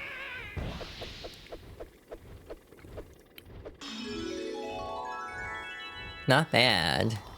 Again, if you ever see me lean like that, it's usually me just drinking something. But yeah. One more down. However many to go. 13. Lucky number 13. Anyway, hi Rosa. Or Polari. It seems that a prankster comet has appeared somewhere. Prankster comets have very strange effects on galaxies. If you want to learn more about these curious comets, ask the Luma who knows about such things. Hi. Hey ho, if you need to know about anything about prankster comets, I'm your Luma. How can I help? Tell me more. That prankster comet is always stirring up trouble, making galaxies go crazy. Go craggy. Go all craggy. Speedy comets limit the amount of time you can spend there. Daredevil comets leave you with low life. Cosmic comets make you face a mirror of yourself. Fast throw comets make your enemies move faster. Now the fun part is trying each one out. They can also move comets if you want a specific one in a particular level. But that does open up the option in Honey Hive as well. I'm gonna have to keep an eye out for that one. This is a fast comet, right? Or a speedrun comet? Yeah, red is fast. Dinoprana speedrun. Hopefully, I can find the star chips faster than last time, cause I definitely struggled a lot. Got to lock in a little bit. 4 minutes. That'll be plenty of time, hopefully. But again, they let you go through the level, once. Just get a feel for it, at least. And again, I can kind of skip a few things because I know what I'm doing a little bit. Which will help us out. Yeah, we're currently Luigi. I ran a poll, and because I had a file saved at the start of the game, just in case. Yeah, the votes were for Luigi.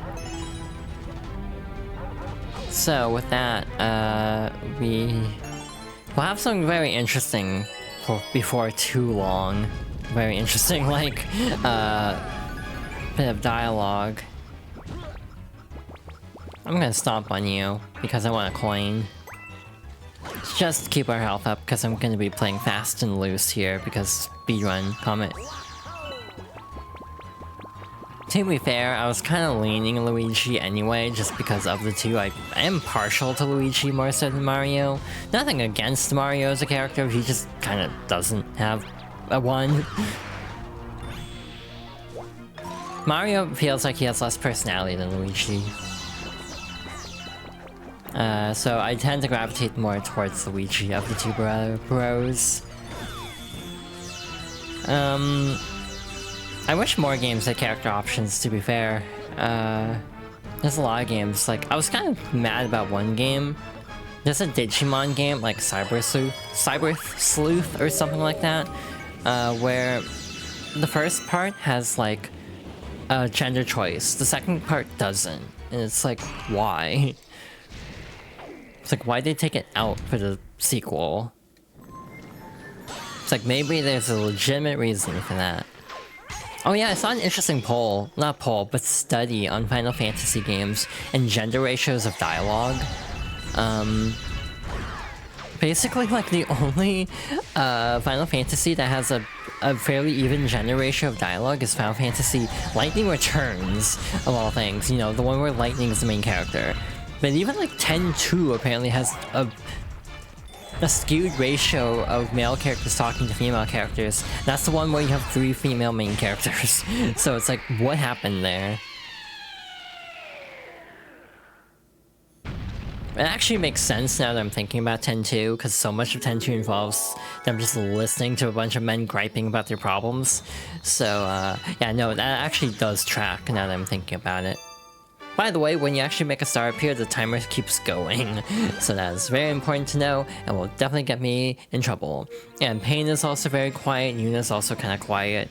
Riku's the chatty one. But again, a lot of it just ends up being Barreleye, Nuge, and... yeah, those two. Just kind of having their own issues, so it's like, it doesn't entirely shock me that 10-2 has more dialogue from male characters, even though the main 3 characters are female. I also don't have to like it, is the other quantifier I'm going to give.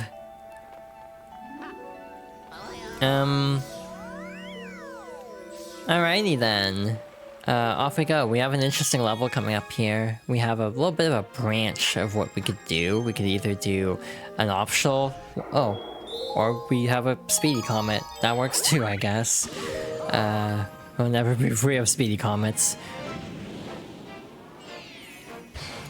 15 was actually more balanced than I thought it would be, and it's like, I thought 15 would have been way worse.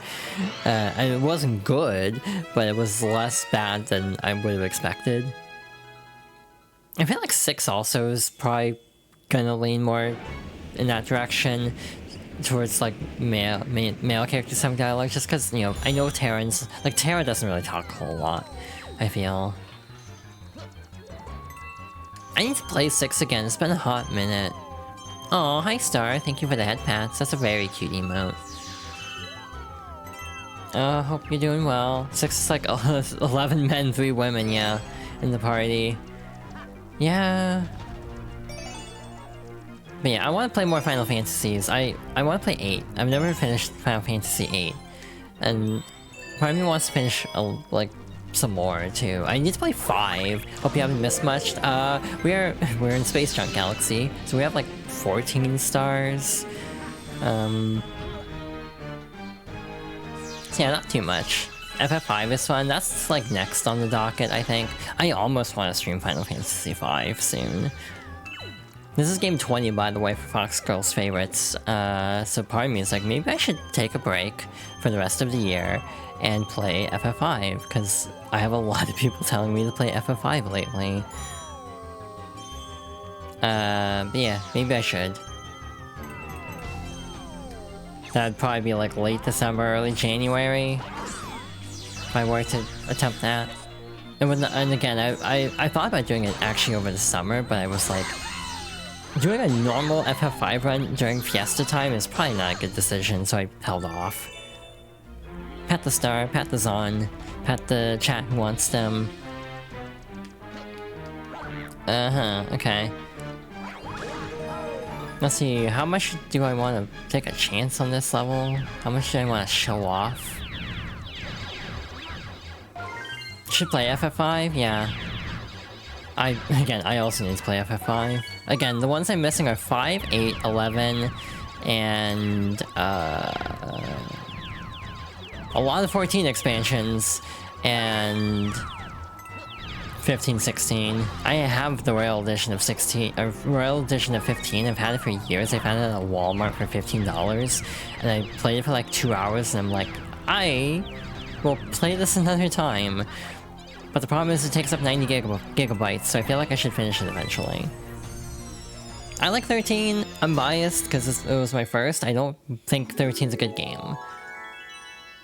PS1 is so slow. You don't care about the PS1 onwards. See, like, I like 9. Final Fantasy 9 and 10 are my favorites.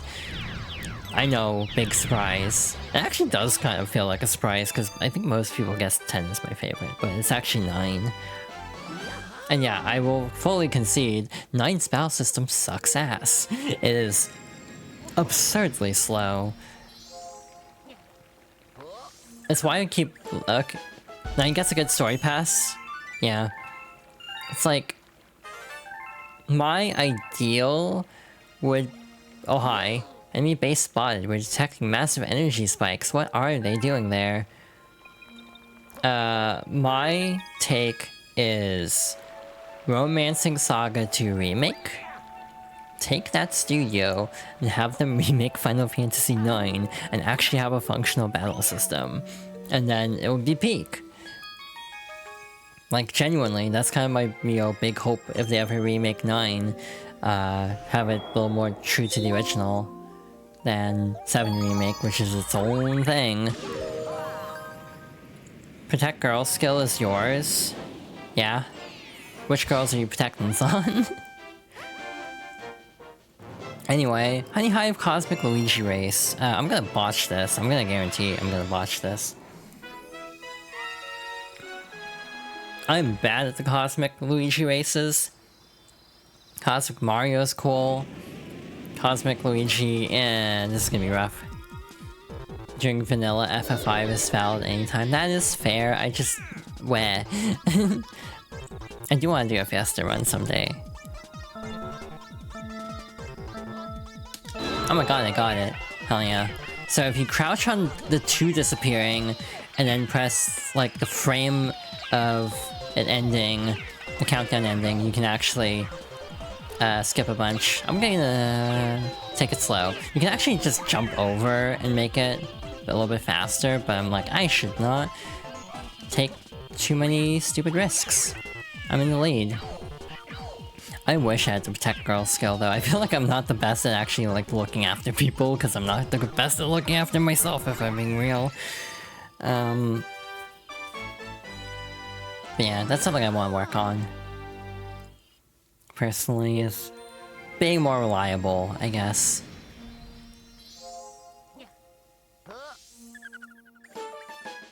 Anyway, 16.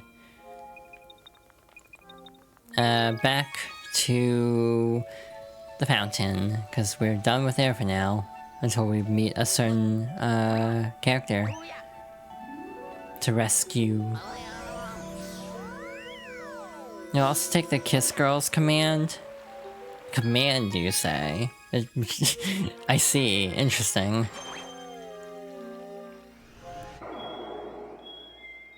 Noted. I'm like, trying to think of a clever response, and I'm just kind of like, oh, Slarpica. Super Lesbian Animal RPG. Am I doing All-Stars or just necessary? I'm doing 100%, because I'm normal about Galaxy. I guess I should talk about that a little bit more. Again, this was like my most anticipated game when it was announced. Again, on dial-up internet, I was like constantly trying to find as much info on this game as I could. So that was fun. Some brave brigade toads went to search for the Power Star. They went off to that planet and haven't been seen since. Do you think they're okay? No. You wanna know how you learned about this game? Sure. I'm very curious. I'm expecting to take psychic damage somehow. Nectropolis? What is that? Have I ever heard of that? Yeah, I don't think I've ever heard of that. Again, I didn't have like Nickelodeon and Cartoon Network as a kid, so that's a huge blind spot for me with my media history.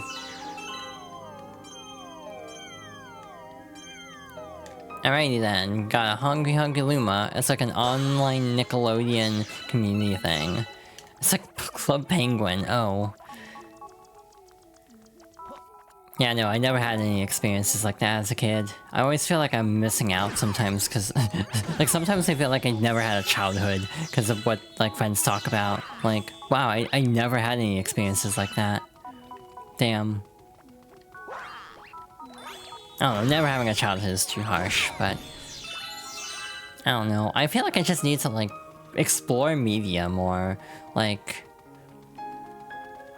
It's very Habbo Hotel. See, the only reason I know about Habbo Hotel is because people are always comparing the Guilty or Strive lobbies to Habbo Hotel. And this is not a joke, by the way.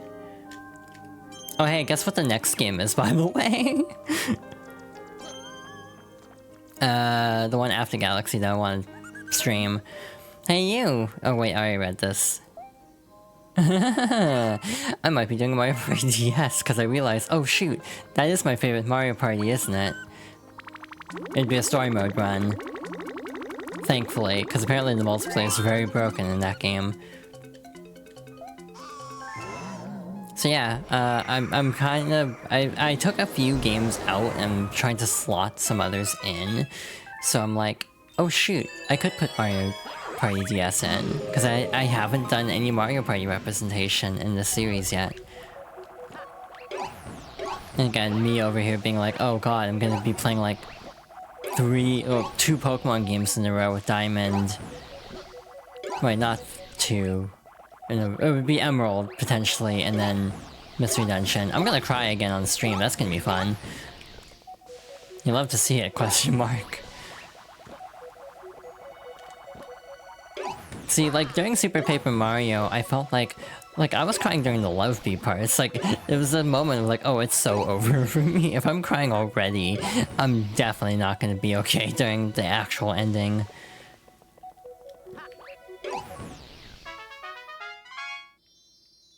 Alrighty. God, wait a minute, oh my god. I'm just thinking about, like...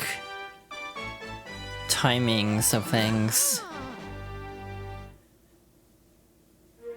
Yeah, wait, did I stream on Friday? I genuinely don't remember. This week has been a blur to me. Like, the last 10 days or so. Oh god. I did not. Did I make a post about that, or did I just not do any acknowledgement of that? You were sick? Oh. Wait, I did acknowledge it. Cool. Neat. Mario Party DS was a great entry point? Hell yeah. Mine was 4. God, that game is slow. I like Mario Party 4. It's slow as hell. 5 is somehow even slower.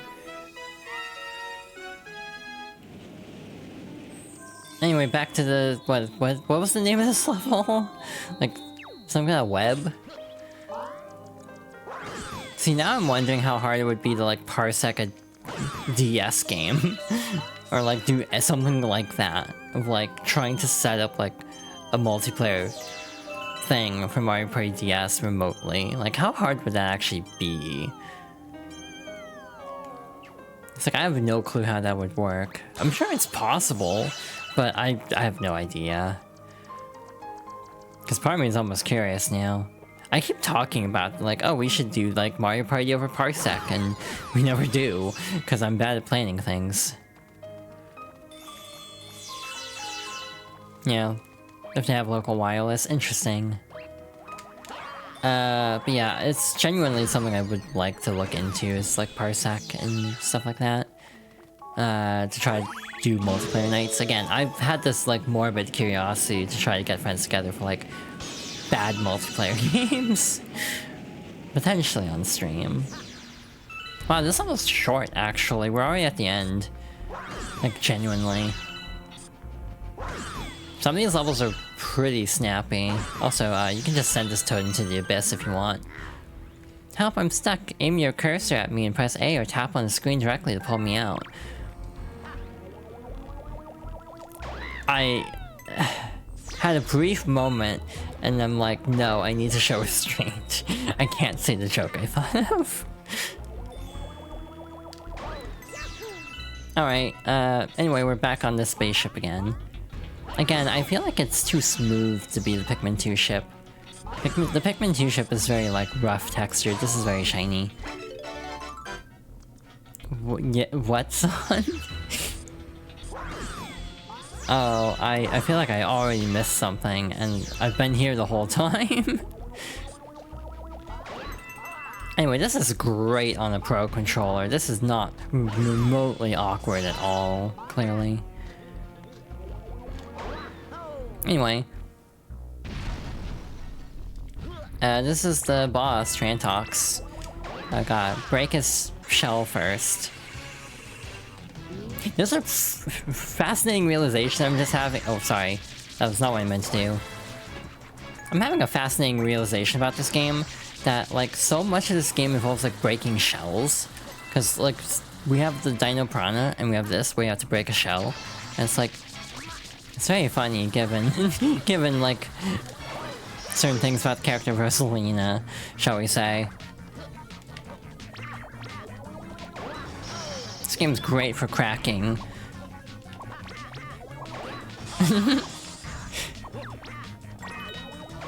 Damn. What system am I playing on? I'm playing the Switch 2 version. If you notice the ground textures look kind of weirdly detailed, that's why. Cracking what? Eggs. Let me just crack this little guy's shell. How do the minigames work out with a Pro controller? Like, wait, minigames? We can do one. I'm on Rolling Green. I can do that next.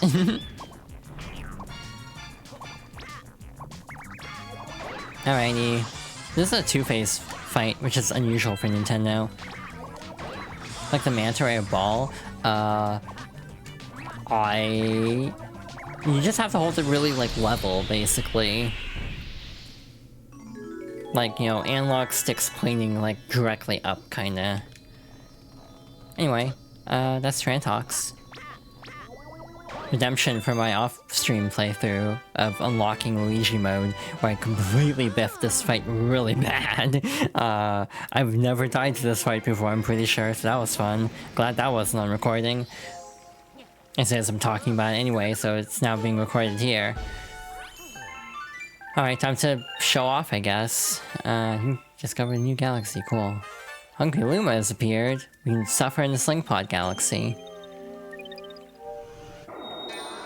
My brain thought of the phrase, let's sling pods together, and that feels very suggestive somehow. Anyway, the Rolling Green Galaxy.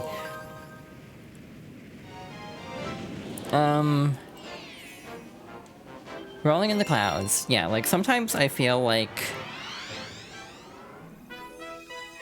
I need to show more restraint on my own streams than on other people's streams, where I'm more unhinged, but the unhinged is kind of coming out. I think it's because of the week I've had, where it's like...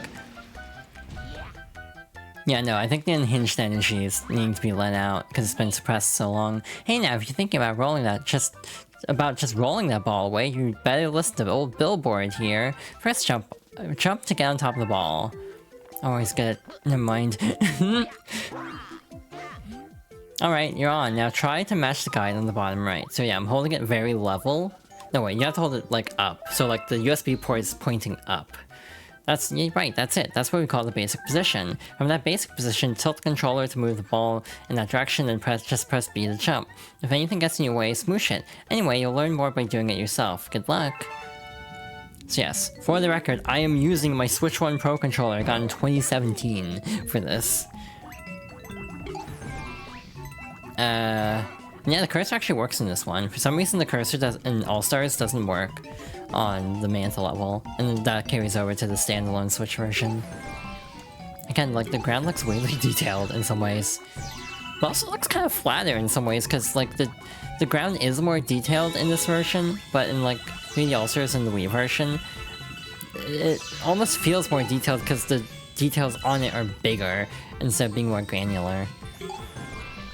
Yeah, I'm just tilting the controller. It's like I'm steering a car, basically. That reminds me, I should get back to that thing I was doing where I was trying to play Mario Kart 8 Deluxe, all tracks. Again, maybe not with tilt controls, because that was not great on 200cc. Yeah, piece of cake. Yeah, that wasn't too bad. Again, I'm just used to playing it with this controller, I guess. Counting all the playthroughs I've done of like 3D All-Stars and stuff, just I've done a lot of runs with a Pro Controller. I'm just a little Craigie like that, I guess. I can't believe Craigie has caught on as much as it has. Shoutouts to Serena, wherever you are. Alright, you need 1050. Hurry-Scurry. Oh shit, we didn't do Battle Rock yet.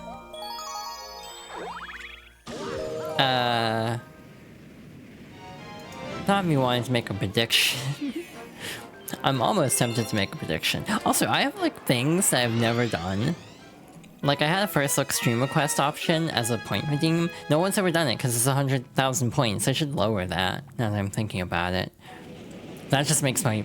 because my schedule's pretty loose. Like, this week the schedule's gonna be all over the place because it's holiday week. I'm not doing anything, but I know other people are. So part of me is like, maybe I should like not... you know... what am I trying to say? Maybe I should not actually stream on like Black Friday or the day before Thanksgiving. But we'll see if I'm feeling up to it. I'm surprised at how much energy I have today after the last like 2 days. Yeah,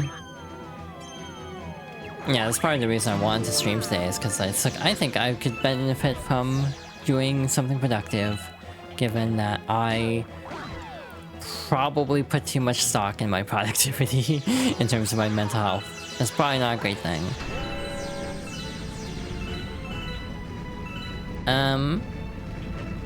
This music's great, by the way. I love this song.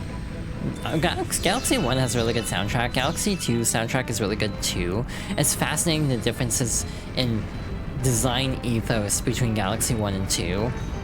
Galaxy 2 feels more Mario than Galaxy 1. Like the music is a little bit bouncier. It's based heavily on like leitmotifs, like the main theme of Galaxy 2. Like a lot of the themes incorporate that, like the snow level, for example. Galaxy 1's vibes feel a little bit more like unique. They kind of just stand more on, and like the levels themselves feel a little bit less like short platformy kind of levels, and more like, I don't know, it's really hard to describe, but I do feel like Galaxy 1 and 2 have a very different feel to them. In a way I actually really find fascinating, despite being numbered sequels. I almost feel like the difference with Galaxy 1 and 2 is narrowness. Like, I feel like Galaxy 2's level design ends up being more like narrow platforms, which almost to me makes it feel like a bridge game between Galaxy-style Mario and like 3D Land and 3D World, where again, more like narrow, very platformy heavy kind of challenges instead of like more expansive areas. I have no clue if I'm making any sense. Why are you rolling? Because we just did the Rolling Green Galaxy.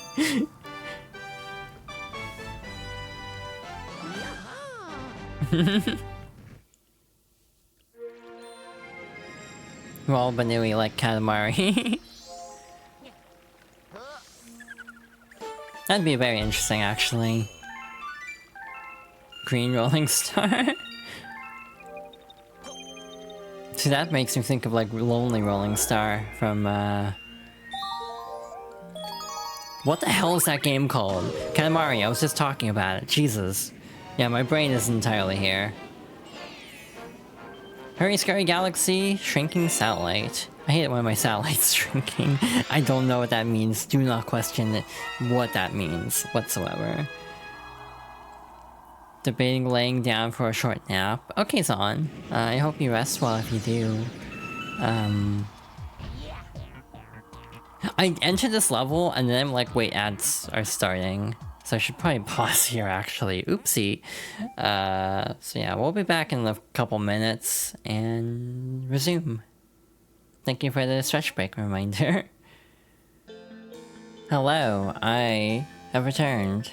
So I'm gonna hop back to the game. God, Guilty Gear songs is so long, they almost never fill out. Like, they never end before an ad break. Which is good. It means, they fit the space well. But again, we never hear the end of certain songs, because they're too damn long. Resetting tracking, and...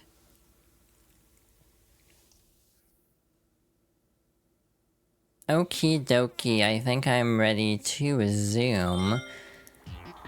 So let's try this out. Hello. The floor falls away when you step on it, be careful. Careful is my middle name, it's actually not careful. It has a lot of the letters of careful, if we're actually stretching the definition of a lot of letters of the word careful. I also didn't talk to the other toads, it's fine. The other talk by earlier, that came up before, like, during the previous stage of Rolling Star, also just gave me the idea of, like, the memes of, like, taking a cat and rolling up in, like, a blanket, like a burrito. Just doing that to a bunny. Yeah, someone else that came to mind as a mental image. God damn it, I just noticed my start bit count. Again, I'm being haunted by the number 17. It feels like... It's very interesting. It's my own comeuppance.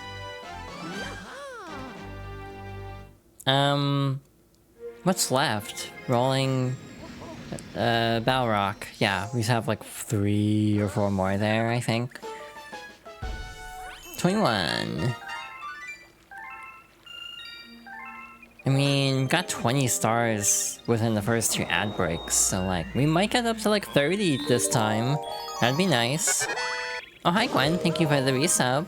Boop the fox, oh, thank you. I enjoy, yeah, the concept of booping the fox. Breaking into Balrock. Hope you're doing well. We're just kind of vibing with Mario Galaxy, which has been very nice. Again, currently doing a series called Fox Girls Favorites, where I go through a bunch of games that mean a lot to me, for one reason or another, and this is game 20 if I'm not mistaken. I think it was Sai I was talking to that suggested trying to game it in such a way that Super Mario Galaxy was game number 26, but I just couldn't make it work. Talk about Guilty Gear? Shoot. That hasn't been redeemed in a long time, I was unprepared. Yeah, I want to say it was Sai who was suggesting that, which, that makes sense, I think. Hey, I need to play Overture. That's it, I'm talking about Guilty Gear. Hey, did you know the Guilty Gears are on sale this week? That's cheating, that doesn't count as talking about Guilty Gear. But yeah. You said that as you had 26 star bits? God. See, now we're both taking psychic damage. Isn't this great? Let's take psychic damage together. Because I had 17 at the end of the previous stage. Oh, hi. What? Huh? How many 2 months when you haven't subbed before? Someone gifted you a sub last month. If I recall correctly. Because it was like September. No, it was like September, I think. Shoot. Why don't you worry about swearing? It's like, I definitely swear a lot. Also, hi Serena, welcome on in. Hope you're doing well. Anyway, hi. Yeah, I think you got hit by a sub bomb, because I got up to like 20 subs a while back.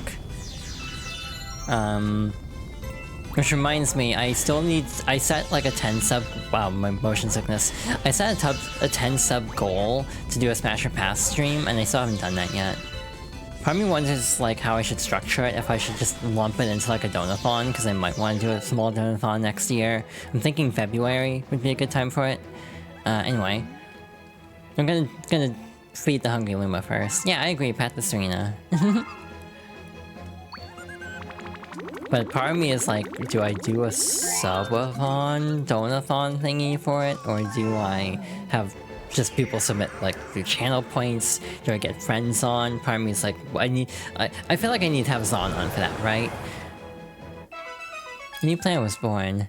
Anyway, hi, I'm gonna be in hell in a moment. Part of me almost wants to run a prediction. But I also don't want to set up a prediction this last minute. I meant to do it during the ad break. This is the ammo depot, not a garbage dump. What do people think? They can just toss their trash here and it'll magically disappear? Hey, we have plenty of bombs. Maybe you could use them to blow up all this trash. Gee, thanks. Yeah, son? Hope I've been well. It's been a time. I'll say that much. I've been having an interesting few days. But I hope you've been well. I still haven't seen Avatar, actually. Last Airbender, specifically, not the Blue People Avatar. Is that good? You really warmed up to this main game after learning the tech? Yeah, you just aim for the gold thingies. Who knew that bombs work so well as an industrial strength cleaner? Thanks, I owe you big. Oh, I know, take this. I just found it lying around. Maybe it will help. Life's life, but glad you're still going. Yeah, thank you. Where? That's the... Thanks, you really helped me out there. The problem is with this is now, anyone who subs can give me head pats. So this is dangerous. And this is a dangerous power to instill to my friends. Who really like to head pat me for some reason. Hey. Balrog's garbage dump. Yeah. 12:16. Where? Everyone's coming out to head pat the fox. The ritual fox head patting of the day. I didn't actually talk about Guilty Gear, huh? See, like, I don't know what to talk about with Guilty Gear. Pretend this is a fox? Oh. Pet the rat, too. Like, I'm feeling very dry in Guilty Gear lore at the moment. I'm gonna be real. I'm like genuinely racking my brain. Again, I need to play Overture to have more. I want to commission someone to do it, like a 2D head pat, like still image type emote at some point. Again, genuinely want more emotes. But I don't... it's complicated.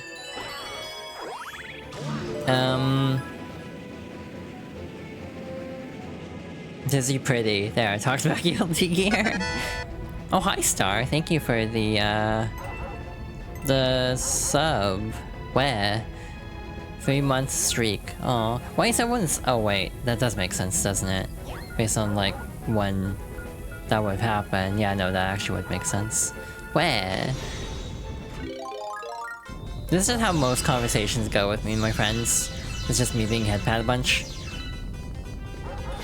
Now it's just it's bleeding over into my streams, which is an interesting experience, to say the least. It's like, I don't know why Where? Green Power Star has gifted a sub to Zonmin. Aw, thank you. You find how you're on a 9-month streak? Yeah. Well, hey. The one downside is being gifted subs doesn't give the Founders Badge, so like Zon doesn't have the Founders Badge. There's still a couple slots open, by the way. Phew, that was scary. As my way of thanking you for the help, I'll make a shortcut for you. Transform! Want to get you to a level 2 hype stream? Oh, thank you! Where? Talk about K-pop. K-pop Demon Hunters. That's the obvious thing. I like women. Women pretty. Thank you for coming to my TED Talk. No, but for real though, I enjoyed K-pop Demon Hunters a lot. Me and Star are the only peeps who are currently able to afford leaving my sub just running because it's nice to swoop peeps. Aw, thank you, I really appreciate that, Gwen. Pat the Gwen. Did you know the song Golden from K-pop Demon Hunters, the chorus of it is almost identical to a song by a group called IVE, called I Am. The irony is, I feel like they don't care, because they have, like, one of the main singers of IVE, An Yijin, has done a cover of Golden, so clearly she doesn't mind. Or like, production might mind, the members don't seem to mind, because I think I've also seen dance covers by them. Thank you for the dehydration check, I'm definitely dehydrated. Also not talking about the level whatsoever, because I'm definitely in, like, a streamer mode right now compared to, like a Let's Play mode, I guess you could say. Ah, hell yes, on.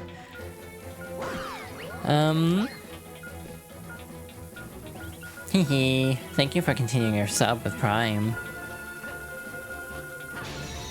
I missed the bee! I want the bee emote.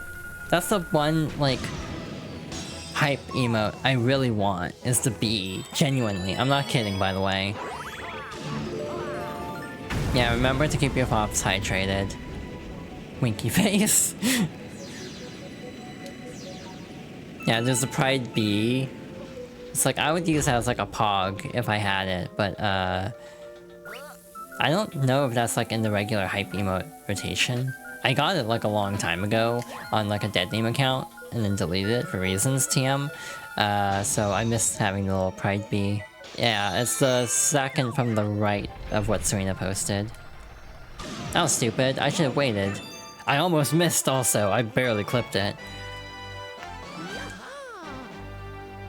But yeah. It's also interesting how much the music in K-pop Demon Hunters is still written by people who've done a lot of K-pop. Like, a lot of writers for, like, Blackpink and Twice have, like, worked on the music, so it feels very, like, authentic, I think. In addition to it feeling, like, authentic in that way, wait a minute, what's the... Oh wait, the comment's this one. Gotcha. I also just think it's good music. Top Maniac and the Topman Tribe. There's so many jokes I could make right now. Once again, I'm going to show restraint for once, because it's my stream. Anyway, this level's... Is this a Daredevil or a speedrun? I think this is the Daredevil. Bottom Maniac? Nope, not gonna... Nope, not gonna.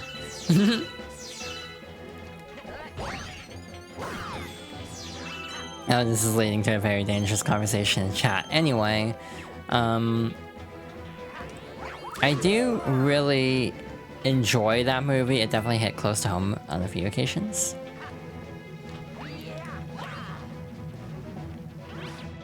I like Golden a lot. Like, predictably so. Yeah, the music was pretty alright, I'd say. The power lines are keeping my friend locked inside. Hit them with something to cut off the power. You're warming up leftovers you've had for 6 months? Oh my god. That's a long time. What did I get? Thank you, oh sweet freedom. I'll show you a shortcut as your reward, and... transform! Hehe. Best of luck, Choo Choo. Aw, thank you, Zon. Unless that was to someone else. We should freeze more things. We should freeze star and then we get a freeze star. That's not a great joke. -2. I'm giving myself a -2 for that one.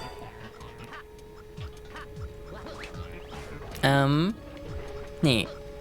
I am stressing. I'm big stressing.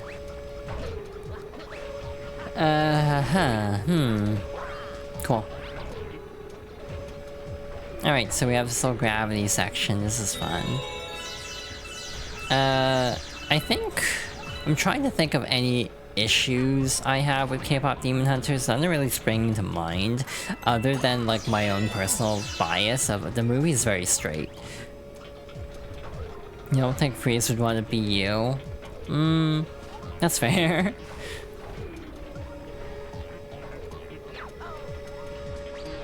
Yeah, like it's a very like queer-coded yet also very heteronormative movie, I felt, which is like, I get it, but also it's like having discovered like the idea of just okay, but what if Huntrix or Huntrax or is it Huntrax or Huntrix? I feel like I've heard both. It's like, what if they're a polycule? And I'm like, you know what? I'm into that.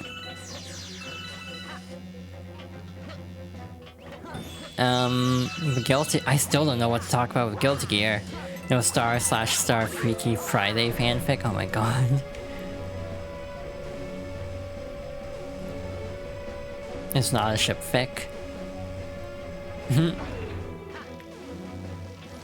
See, now I'm just thinking of that one time when, for April Fool's Day, Star just changed her server to look like Claire's.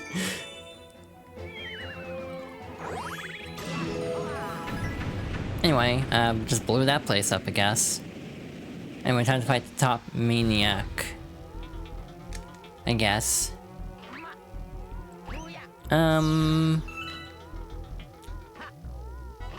Such a fun day.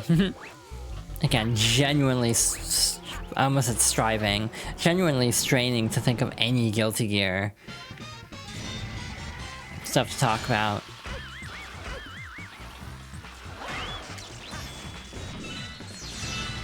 The only thing you know, is a body swap happens? True. Didn't they make a sequel recently?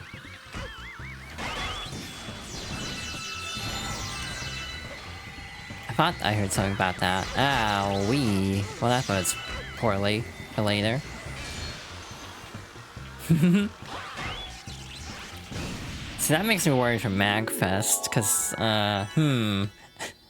there's a lot of people there who would want to prank me. So, fear. I see that colon 3. Y'all are real slick.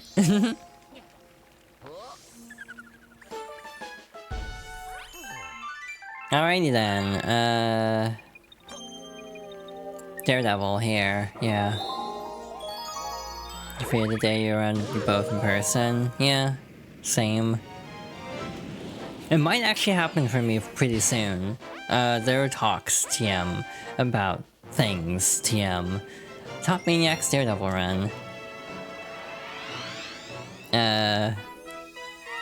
Again, it's sort of fascinating.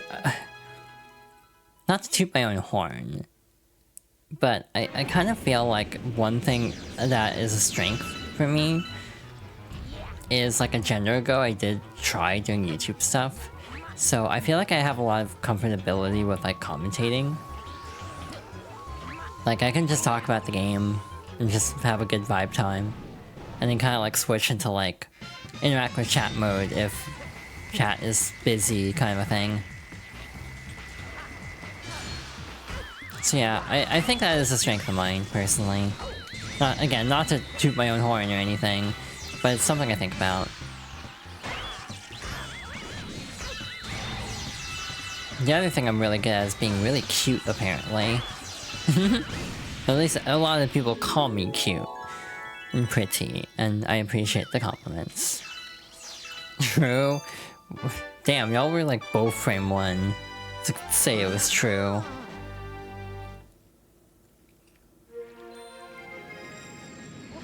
Alrighty, that takes care of that level for now. Truth nuke. Yeah, guess this fox a true? True. Alright, all that's left is Bowser. This is Bowser's Star Reactor.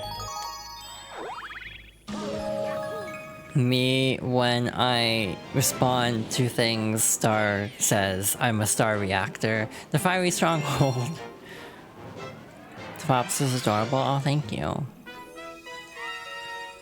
A lot of people keep calling me cute. And it's at the point where it's like, I've ended up believing it because everyone keeps calling me cute. Hi. We got a remix of Bowser Road, by the way. That's very fun. I can feel a grandstand nearby, but this place is filled with all kinds of traps and tricks. Be careful. Good, embrace it? Yeah, I'm trying. One thing I have a harder time embracing is being called pretty than true. I don't know if that makes, like, cute. Like, when people say I'm pretty, that feels like a step above cute to me. To the point that I kind of, like, react to it more. I am pretty though? Oh, thank you. Hi. The gravity here is all out of whack. Check out the arrows. Yeah, I post photos very sparingly. Publicly. Privately, I send photos occasionally. A little more often. I haven't in a bit though. Like to Zon, for example. I should, like, take a selfie and share it with friendos. Oh my god, I just kinda neumed through there without meaning to. Some people have started to call me beautiful now, and I'm like, okay, that will fluster me. Because that is, like, a compliment I'm not used to receiving. Should have sent something with the package, huh? Oh, I appreciate the kind words, y'all.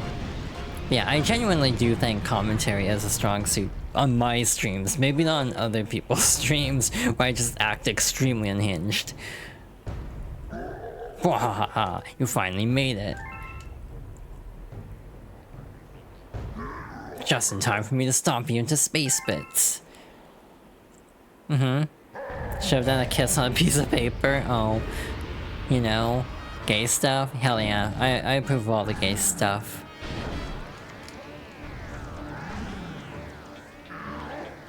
That almost hit. I'm kind of amazed, actually.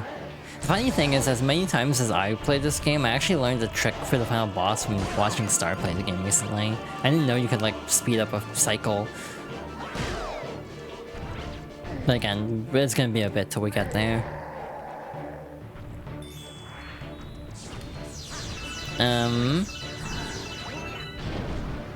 Alrighty, Bowser. Gotta hit the little blue spot. And off we go. Off to the races. I like how Bowser's spikes are tracked to actually slide on the ground. I never noticed that in the other versions, because lower res.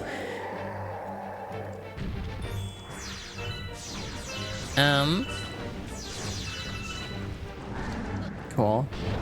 Gay in my Gay Fox stream, unbelievable. Well, it's more likely than you think. I'm holding back, by the way. It's like y'all don't even know how gay I can be right now. Alrighty, there we go. One more. Voila. Now the boss fights are very fun. Like the final boss is really cool. Galaxy 2's is kinda eh, in my opinion. Mostly just because the final phase is kinda eh. What? How? Foolish Luigi, my plan is too far along. You really think you can stop me? Wahaha.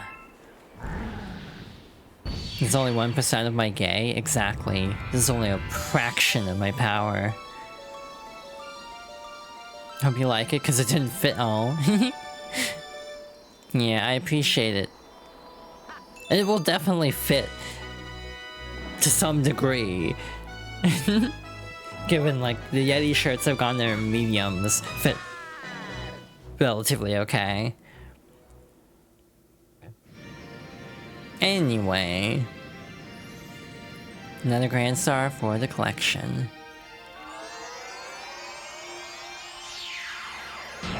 "2026 is the year that I become more gay, I think. I think that's my declaration.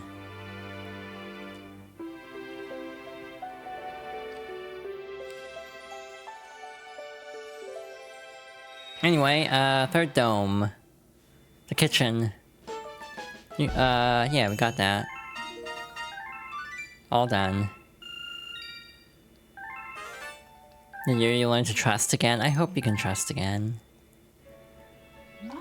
You rescued another grand star, and power has returned to another dome in the back of the observatory.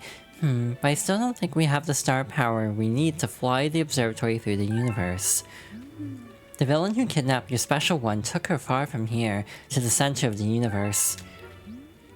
Once our star power is restored, the observatory will be able to go there.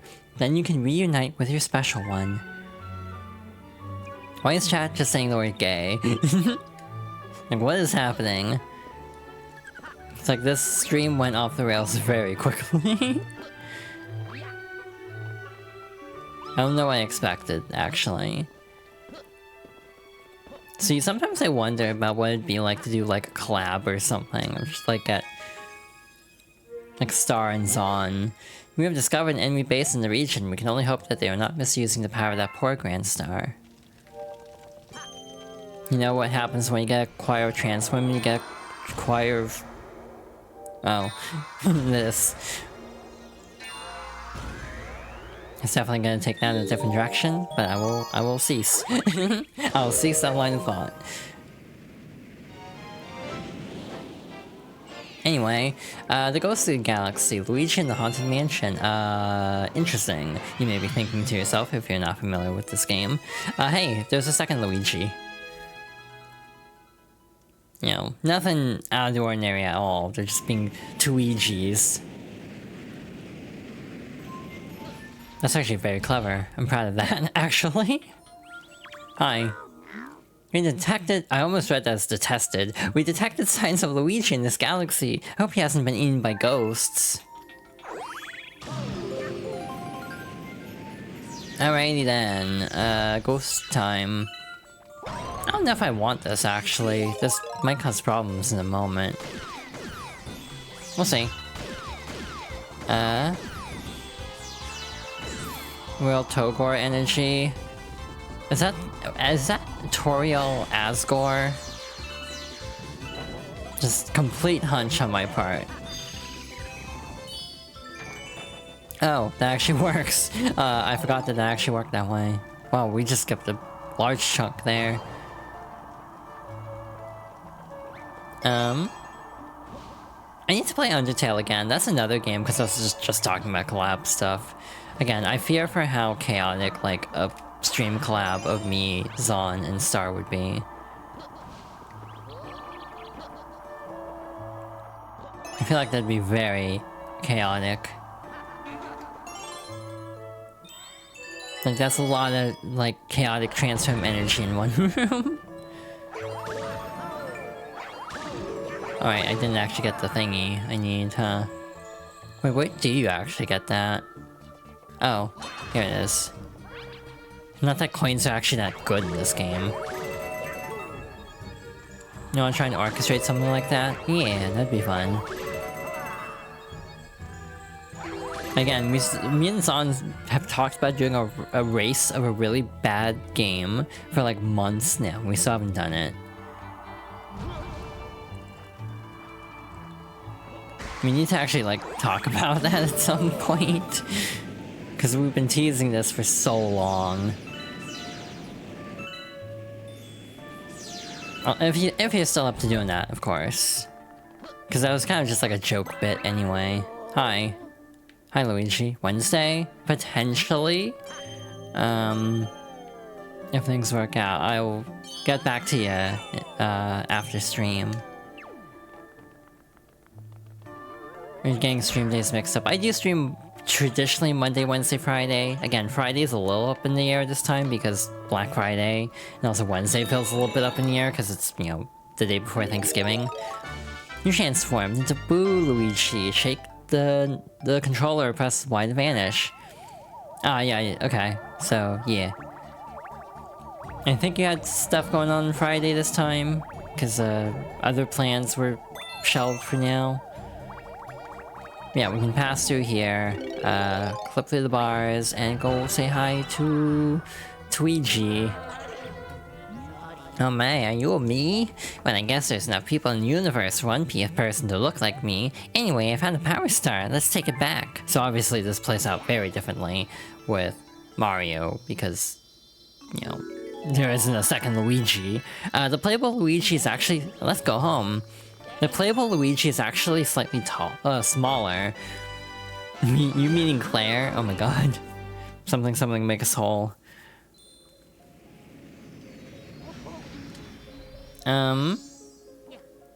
Yeah, the sub goals I have set up right now are very long out, basically. I don't expect to get to 20 subs anytime soon. Rosalina's library is open. Now you can read the storybook. I don't want to cry again, so we're gonna save that for later. I've cried enough for one day. Welcome back. Look.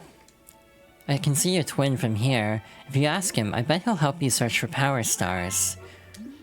And I'm sure he has a lot to tell you. You should go speak to him over there by the garage. Whenever I read welcome back, I always slip into a Mitsuru intonation. Welcome back. Anyway, hi, me. Hey, me, you're looking for power stars, right? I think you missed one in the Good Egg Galaxy. I'll write you a letter if I find it. Check your mail. Okay. Cool. So yeah, we have these little side missions now for more stars. Alrighty then, back to it. Again, Galaxy 2 is a little bit snappier because you don't have this hub to mess around with. And do things like that by accident. Why was he flashing red? We don't take damage here. Again, there's a lot of things where I'm like, I need to play the Wii version again, just to get a feel for how much of this is still in that version, because I don't remember. Oh my god, do I want to subject myself to the ghostly galaxy?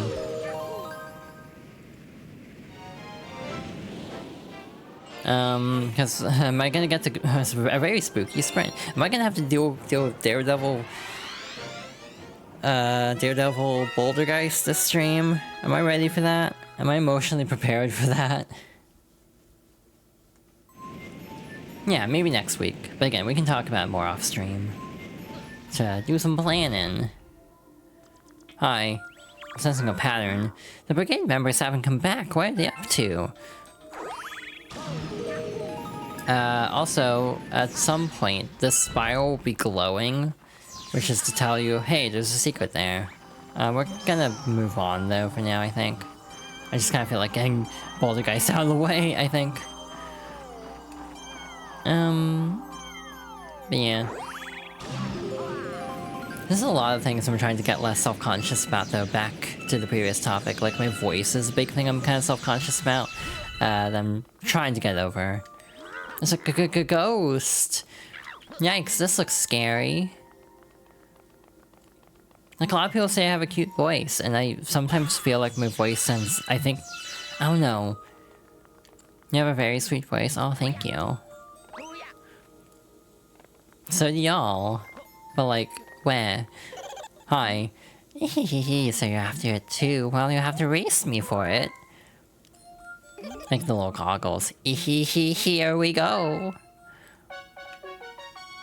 Like, I genuinely feel like my voice is like more mask sounding than other people perceive it as, which is interesting to me.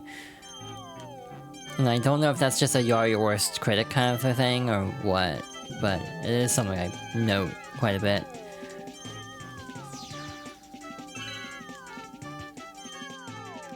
Sounds so femme. Oh, thank you. Again, see, to me my voice reads slightly androgynous, but doesn't necessarily read as femme, because my resonance is not the best, I'll fully admit.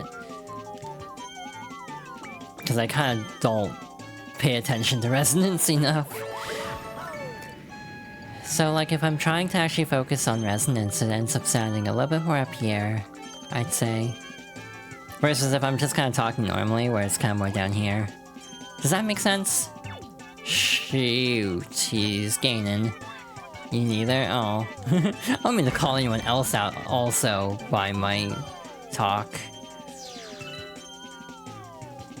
Anyway, we're done. Long jump to the finish. Yeah. 108, 21, well, I promise, so take this. Wow, that boo's big. Compared to the size of the star, I mean. Come on, take it and go. Okay, fine. I'll get off your lawn then. Yeah, sometimes I think maybe I should actually try to do like voice training and actually like pay attention and stuff. You don't have to put on ears to sound femme. Oh. Either? Yeah, I agree. Like, I like Star's voice. A new chapter's been added to the storybook. You have a letter from Luigi. Bro, I got a star, but now I can't get back. This picture shows where I am. Help me.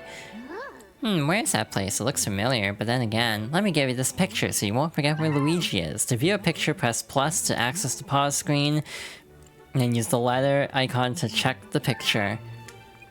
Heat from fire, fire from heat. Hehehe. You need to work a bit, but you have the singing voice advantage, hell yeah. I've actually never heard Serena sing, and I'm kinda curious. If con plans work out next year, I might have an opportunity. And that is exciting to me. And to meet Bubblies, finally. I genuinely... One of my, like, bucket list goals this year was to try to meet friends, and then, panic. Not at the disco, though. Just general panic. So I kind of backed down from that, unfortunately. So, next year I think I'm being dragged to cons next year is what's happening. You came to save me again. I knew I could rely on me. What? The Power Star? Yeah, I got it right here. You want us to call you a good girl? I mean, I won't say no. The problem with being called a good girl, I've discovered, hurry up and bring that Power Star back. The problem with being called a good girl and head pats is I've kind of realized it has to be from specific people that hit the same way. Like, it can't just be anyone calling me a good girl and have the same effect. But yeah, if very specific people say it, then I will melt a little bit. Luigi on the roof. I am a good girl. Oh, thank you. Now I'm curious what happens. Son, I was just about to say the song. It's like, okay, what if you tried saying it? It's like, oh. I also kind of wonder if it would hit different in voice compared to in text, because also we're talking about it so much that I feel like it's not gonna hit the same. I have streamer mode on, but the phone notifications still go through, and I'm glaring right now. I'm not going to elaborate, but I'm glaring right now. Yuna? Aw. Yastar? Fear? Where? Why is- okay, this is a mistake. I need to, like,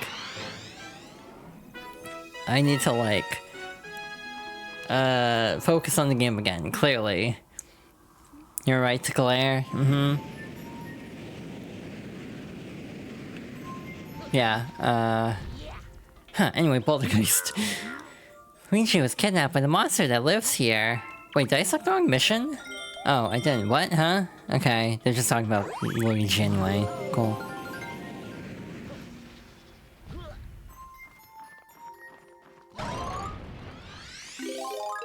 You know, something I pride myself on is not just relying on other people's bits all the time with my style of humor. It is taking a lot of energy to not say Zeta Luigi. I'm just going to verbally acknowledge that right now, real quick. Hello. Shake the controller, press Y to spin bomb boost. When they hit something, they go boom. Noted. Yeah, I feel like I got like a ton of DMs just now. How often do you lean on their bobs though, asking for a friend? What do you mean? Oh, bits and bobs, got it. Yeah, I'm slow today, I think. Good question. Oh my god, okay, we're live. Just gotta sling up here. Can also be misread if you're not careful. Yeah. That'd be tragic if someone misread that. Oh my god, Son. Y'all are silly.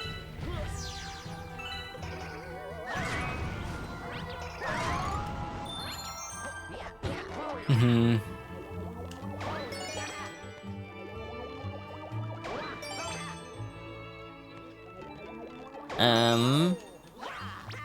Cool. Oh my god, wait, that actually worked, god. Maybe I'm actually good at this game. This guy's almost been 3 months, I don't like that. I do not like the passage of time on certain occasions. I'm just having this realization of like, oh no.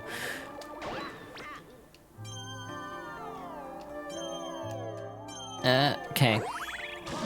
Yeah, it's weird to think. It's also just weird to think in general. I don't like thinking. I've been doing too much of it this week. Not to get too real. I feel like my comedy just kind of bounces between too real or not. Yeah, Zon has known me for a year now, because, started a movie night in her server of I Saw the TV Glow, and that's when Zon started being more active in my circle, like the circles I frequent. God, it's been a weird-ass year. Anyway, this is Bouldergeist. This is like one of the worst fights in the game, probably, because you have to do a Daredevil run of this. Like, genuinely, this might be one of the hardest bosses, because of the Daredevil variant. Like, it's weird to think that, like, the potential con plan I have is Momocon at the moment. The funny part is, again, because I've been chopping up videos into, like, an episodic, like, YouTube-style format, which is part of the reason I tend to go full Let's Play mode sometimes. But because of that format, and how backed up I am on cutting up streams into smaller segments, like I get 3 per stream if I'm dividing them by ad break.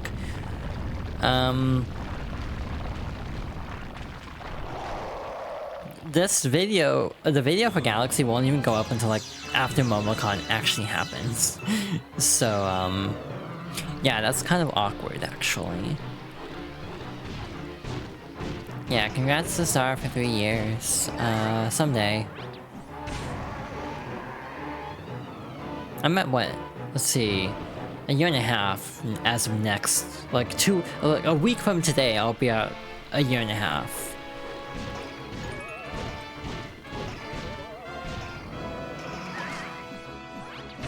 Oh my god. Now, will I get that kind of luck for the Daredevil fight? Probably not.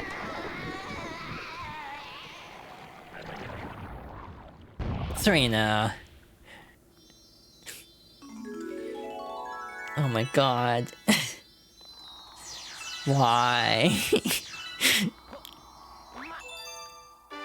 Jesus. And see, like, the funny part is my first message with Zon was like April of last year, but it was just like a very brief check-in kind of thing, and then we didn't talk until October, or like late October, early November.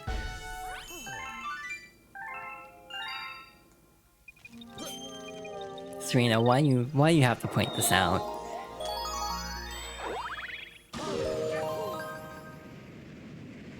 Yeah.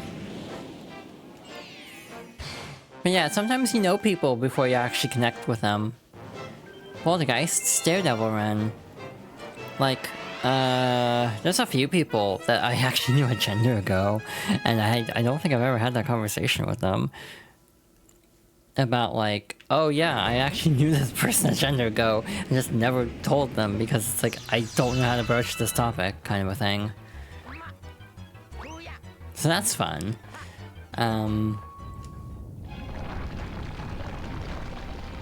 But yeah, I feel like I've gotten closer to the community in recent times. 2022, oh my god. I was still crashing out from gender spirals in 2022, if I'm being honest. It feels like such an eternity ago. A moment of eternity, you could say. No one, like, one person here will get that joke.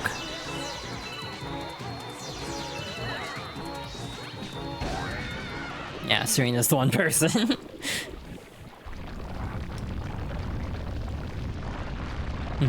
Yeah, I definitely was still fighting myself on being trans in 2022.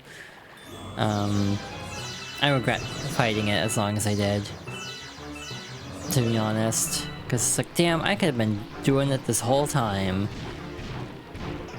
I could have started way sooner and I would be way happier now, probably. Everyone's trying to use their own. Yeah, that's fair, also. I have a problem with comparing myself to others. Like, I'll fully admit that's one of my biggest weaknesses, is comparing myself.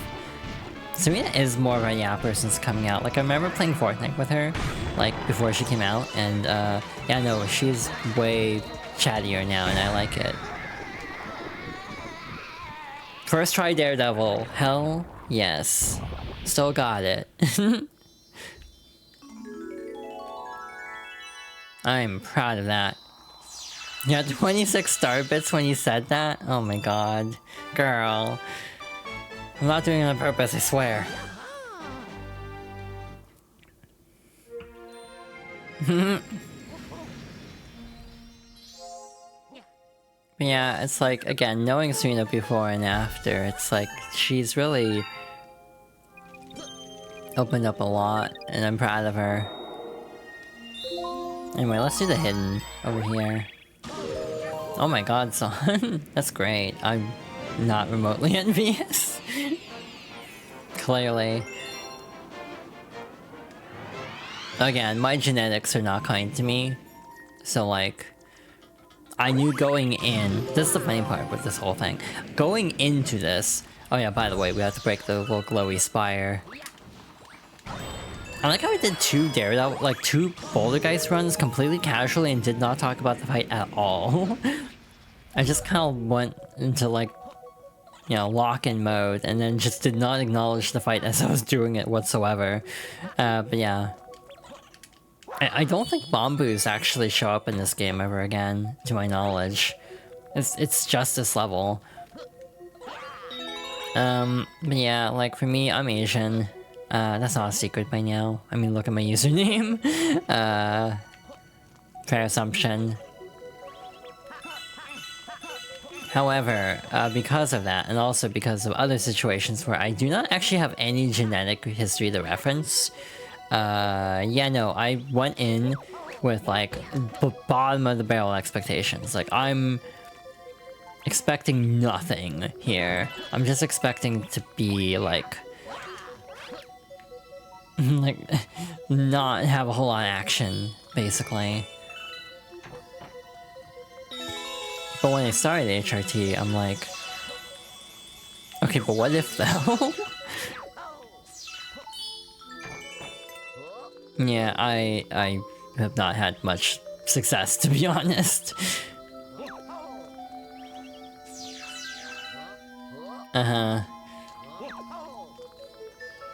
Yeah.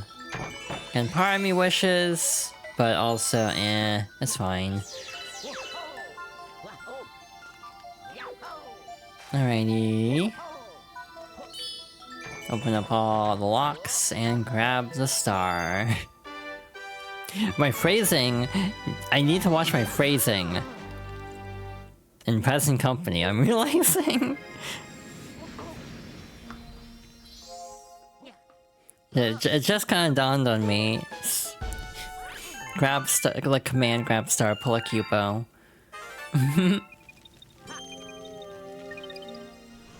What do we want to do? We have 7 minutes. Is that enough time for this? It should be. When you're watching Northern Lion play a Korean FMV game. Speaking of FMV games, there's a game called Road to Empress that I really want to play. It's like $8. I kind of want to play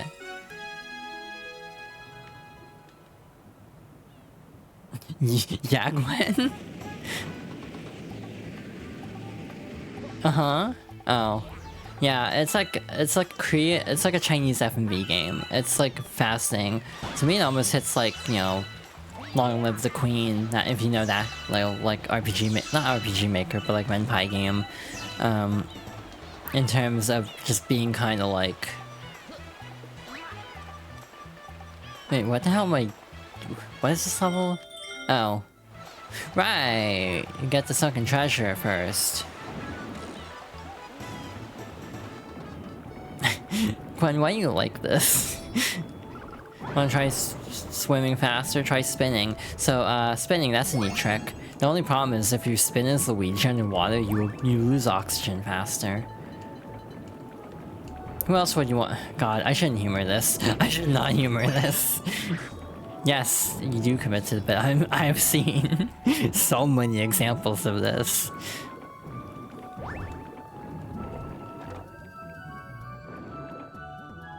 I could make a joke, but given that you're Canadian, this joke doesn't actually hold up. It's like, yeah, you're actually safe in this regard. That's it, you're going in the crystal? Yeah.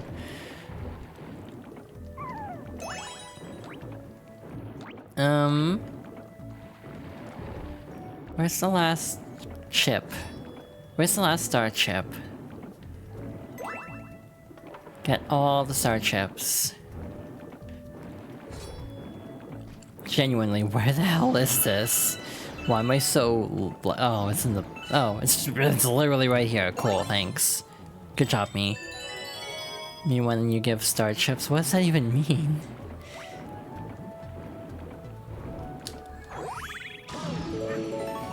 Anyway, moving on from that bit, I guess that's a bit. Anyway, what is this? Music notes. Oh hell yeah, that's cool. Local game dev event.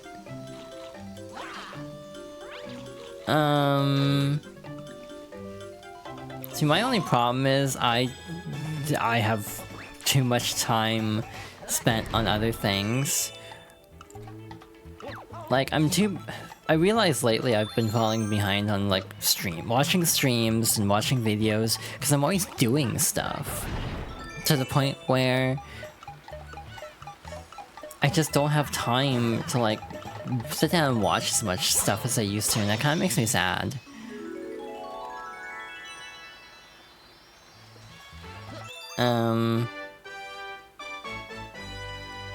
So yeah, at some point, it's like, sometimes I'll just watch a video and I'm like, oh, this video's old. Like, it's a couple months old. I'm just catching up now. Next one's easy. I think we can do this one in time. Discover a new galaxy. There's also the bubble one. There's also the Hungry Luma. That one is the fish one. That'll take a bit. Bubble and... Buoy base actually makes sense. We need to do buoy base. I'm making an executive decision. We need to get 1 star from buoy base. I sounded very excited about that, but if you know, you know. The floating fortress. We're not going to do the floating fortress. We're going to do the other one. This is one of the only, like, mini levels that has 2 stars. So we're going to get one of them. More Gamos. This here is a floating fortress. We call it Buoy Base, but nobody's using it now, so we're just here for upkeep. Welcome to Buoy Base. Guess what would happen if we blew up on that underwater? Wait, come on, guess. Give up. The tower in the middle of the water would float right up to the surface. Good. So this is teaching us to dive. Yeah, I agree. Hug the star. What was Buoy Base used for before? I don't know. It's like, was there like a war of the Gearmos and someone else? It's like, it makes me wonder the lore. And sometimes I feel like Mario games in particular have a problem with they don't invest much time into the lore. It's like, what is this used for when not diegetically applied in the level format? If that makes any sense. I think that was just a word salad I said just now. Anyway, Intergalactic War? Probably. So, it should be obvious why I'm like, we need to do this star today. Did you word on your salad till you what? God damn it. Okay. Now gotta dodge the electric orbs, and boom. Voila. The first of 3 green power stars. This is a silly bit, but it just occurred to me. It's like, oh wait, we can do the star today. I should word that better. We can collect the star today. I don't think that's actually much better. The secret of Bowie Base. 1781. God damn it. You rescued a green power star. These stars have a special power. Ask the green Lumas about them. After all, they will transform into green power stars someday. Hey, we found Star in the video game. Anyway, hi. Do you just have... Okay, you're in there now. We'll do that next time.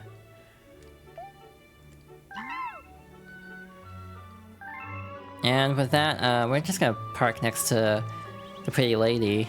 The gender lady. And yeah, we're actually just about to end. We're just about to hit time. So yeah, thank you all for watching.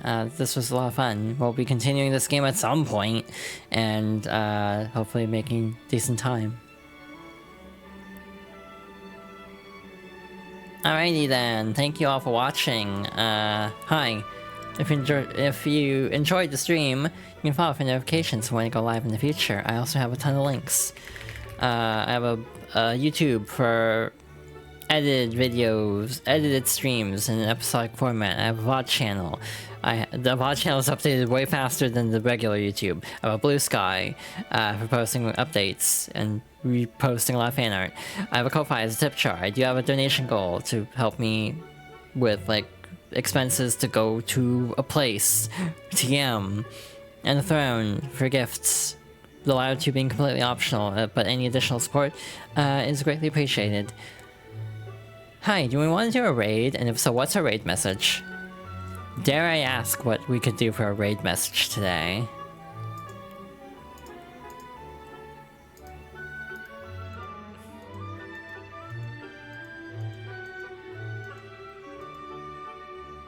This feels like a dangerous question. So I'm drawing blank. Also, ads are starting, so oopsie. I don't know if you can hear me right now. That's fine, I hope.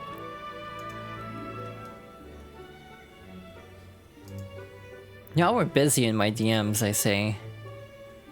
On a slightly unrelated note.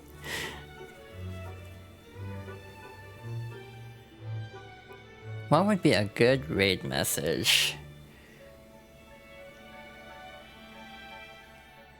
See, this is my problem. I'm bad at remembering things. Also, I feel like I don't do as much direct, unhinged comedy on my own streams, so I often forget what bits happen. The one I think of is Fear. I mean, I'm willing to listen. You weren't here the whole time? Okay.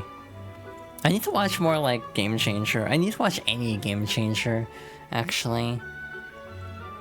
The one Game Changer bit I think I've seen is one where they're like getting in trouble with like copyright or like getting pulled quickly or something. So like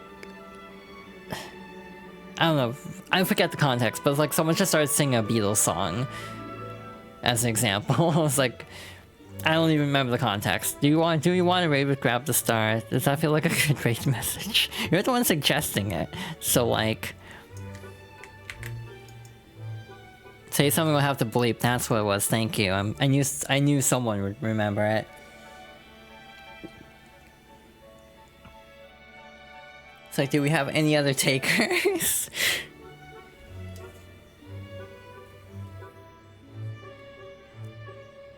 Anyway, I did my end of stream outro already, so you should go hit the button while y'all continue to deliberate, potentially. I mean, with a raid message like this, I feel like there's only one person we should probably raid, huh? Yeah, we should do that. We found Star if you raid a certain someone. I almost wonder what would happen if we raid with Grab the Star instead.